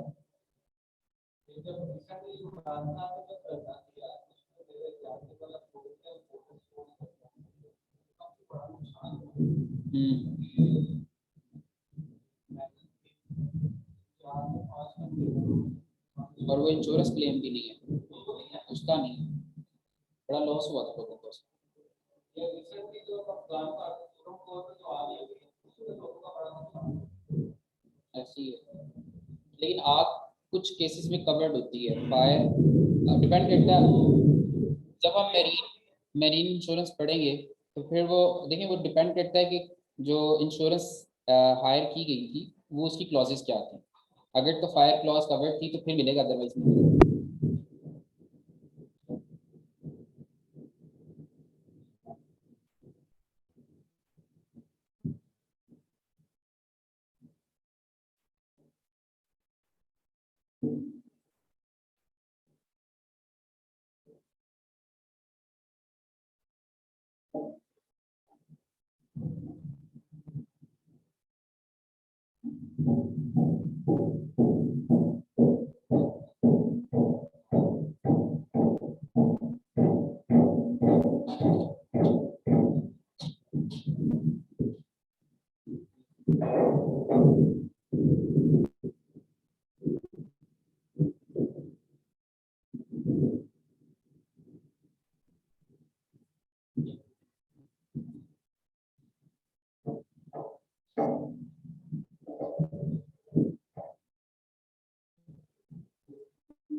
ये देख सकते हैं आप, ये जब एक दफा लॉक हो जाती है फिर टूट के निकलती है, लेकिन तोड़े बगैर उन्होंने खोली भी और दोबारा लग भी जाएगी। हाँ जी, सर ये बाहर नहीं है, इसे पाकिस्तान में। इसलिए लोगों ने इसका कोई रेगुलेट निकाला है। जब वो क्लियर करवाते हैं ना वहाँ से तो अपना कोई वहाँ उनको बदला कर दिया, वो उसको कागज है ना, वो पेपर प्रिंट करके लाते हैं। ठीक, हाँ हाँ हाँ बिल्कुल कंटेनर आएंगे चाइना से जी। तो वहाँ उसका जो इम्पोर्टेंट पार्ट होता है ना, अभी मुझे अवेलेबल नहीं हो सकता, 1 साल हो गया मेरी मशीन आए हुए। अच्छा, तो उसमें एक ही मशीन थी, उसमें उसकी पट्टी नहीं थी, लोहे की पट्टी होती है और यहाँ पे नहीं बनती, मैन्युफैक्चर वहीं होती है। ठीक है। तो उसमें 3 बोला से रखी होती है उन्होंने ना, हर मशीन की 2 पट्टी होती है, वो एक की ही नहीं उसके अंदर। वो नहीं मिली। जी, वो भी तक मैंने क्लेम की हुई है कंपनी से, लेकिन वो भी तक वो भी अवेल नहीं कर सके, क्योंकि वो चाइना से मशीनरी के साथ अलाउ नहीं है कोई और सामान भिजवाना, जैसे वो मशीन का क्यों ना हो, उसका कंटेनर ही अलग आता है। सही है, तो सही। स्पेयर पार्ट्स का कंटेनर होता है। अच्छा, ये मैंने वीडियो तो दिखाई है, लेकिन बहुत सारे लोग हैं जिन्होंने कंटेनर सील पहले देखा ही नहीं हुआ कि होती क्या चीज़ है। सिर्फ उनके लिए मैं उनको तस्वीर एक दिखा दूं जी। हाँ, वैसे गूगल भी किया जा सकता है। सील है आपके पास इस टाइम? ये पिक्चर है, आप ग्रुप में भेजते चलिए, ये बेहतर है। हम हाँ हाँ, कंटेनर सील जो लगती है ये आप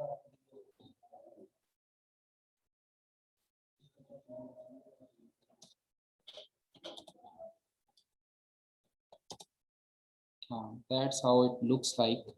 ये 2 पार्ट्स होते हैं, दोनों के ऊपर सीरियल नंबर प्रिंट होता है।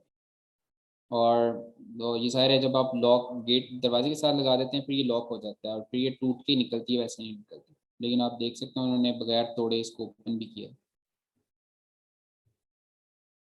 अच्छा, सील ओपन होके माल का चोरी होना इतना बड़ा रिस्क नहीं है।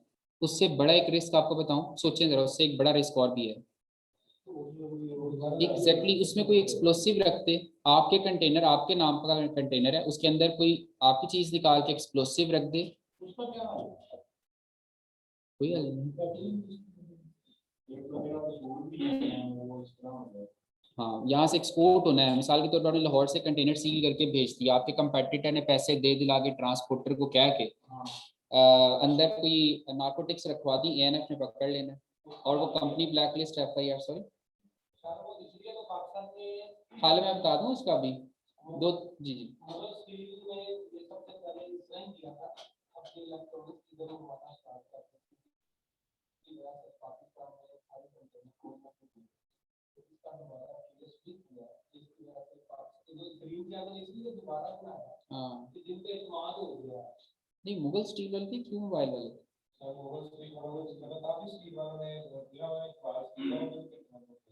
अच्छा हाँ हाँ कंटेनर्स को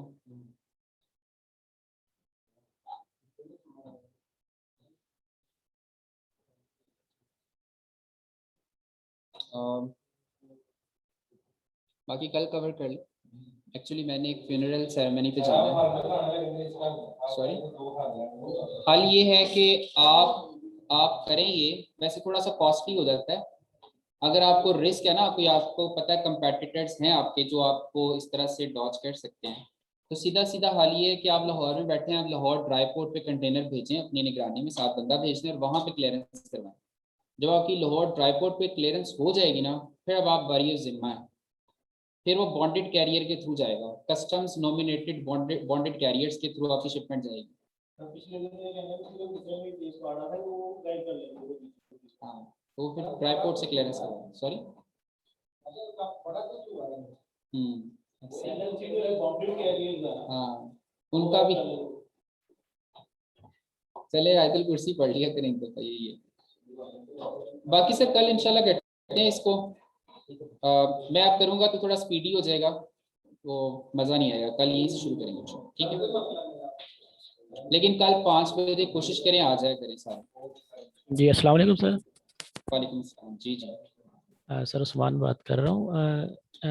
ये जो आपने लास्ट में बात की है ना, टाइमली कल 5 बजे आ जाए, तो सर आप माशाल्लाह इतना अच्छा हमें गाइड कर रहे हैं, पढ़ा भी रहे हैं और सब बंदे यहाँ पे टाइम निकाल के आते हैं। तो थोड़ी सी रिक्वेस्ट ये थी कि ये हम अगर लिंक क्लास का टाइमली पहले क्लास से 5-10 मिनट पहले सेंड करवा दें तो आसानी हो जाएगी। आज भी मेरे ख्याल से मेरी हाफ क्लास जो है ना वो रह गई है। अच्छा। तो इसका फिर मज़ा नहीं आता, जितनी एक प्यारी चीज़ हमारे सामने हो और हम उससे जो है ना फुली जो है ना इस्तेफादा भी हासिल ना कर पाए तो फिर मज़ा नहीं आता। बस ये एक मेरा एक आज का वो था। ठीक हो गया, ट्राई पूरी करेंगे जी आप क्लास से पहले, लेकिन आप ज्वाइन तभी करें जब फिर आपको ग्रुप। जितने भी हैं ना वो टेस्ट कर देते हैं कि कभी भी टैक्स लेडी उस्मान साहब आपने एक मैसेज कर दिया करें ताकि ये मुबशर साहब हमारे सीआर हैं। जी ठीक है। फिर कहा कि जो मसला मुझे फौरन आप बताएं। हाँ मुबशर साहब क्या है, अब मैं करते हैं तो ग्रुप ही ज्यादा बनाता हूँ। आप ना ऑनलाइन वालों का एक ग्रुप बना दें। एक्चुअली हम लोग सर इनको मसला भी बता दें, जिस तरह वो तो सीख रहे हैं वो भी बंदा कोई नहीं हाँ ठीक है, नहीं हो गया क्लियर। कल इंशाल्लाह आपको आप एक मैसेज कर दीजिए इनको, मुबशर साहब का आपको लिंक मिल जाएगा इंशाल्लाह। कोई बात नहीं, ग्रुप भले एक हो जाए, हम सब मतलब फेलोज हैं, मतलब बस ये है कि थोड़ा टाइम ले, क्योंकि हम ये कह रहे हैं कि ज़रा ज़्यादा से ज़्यादा आपसे जो है ना हम गेन करें बस। जी जी, thank you sir. Thank you sir. होती सर कल इंशाल्लाह मुलाकात। टेक केयर, अल्लाह हाफिज़।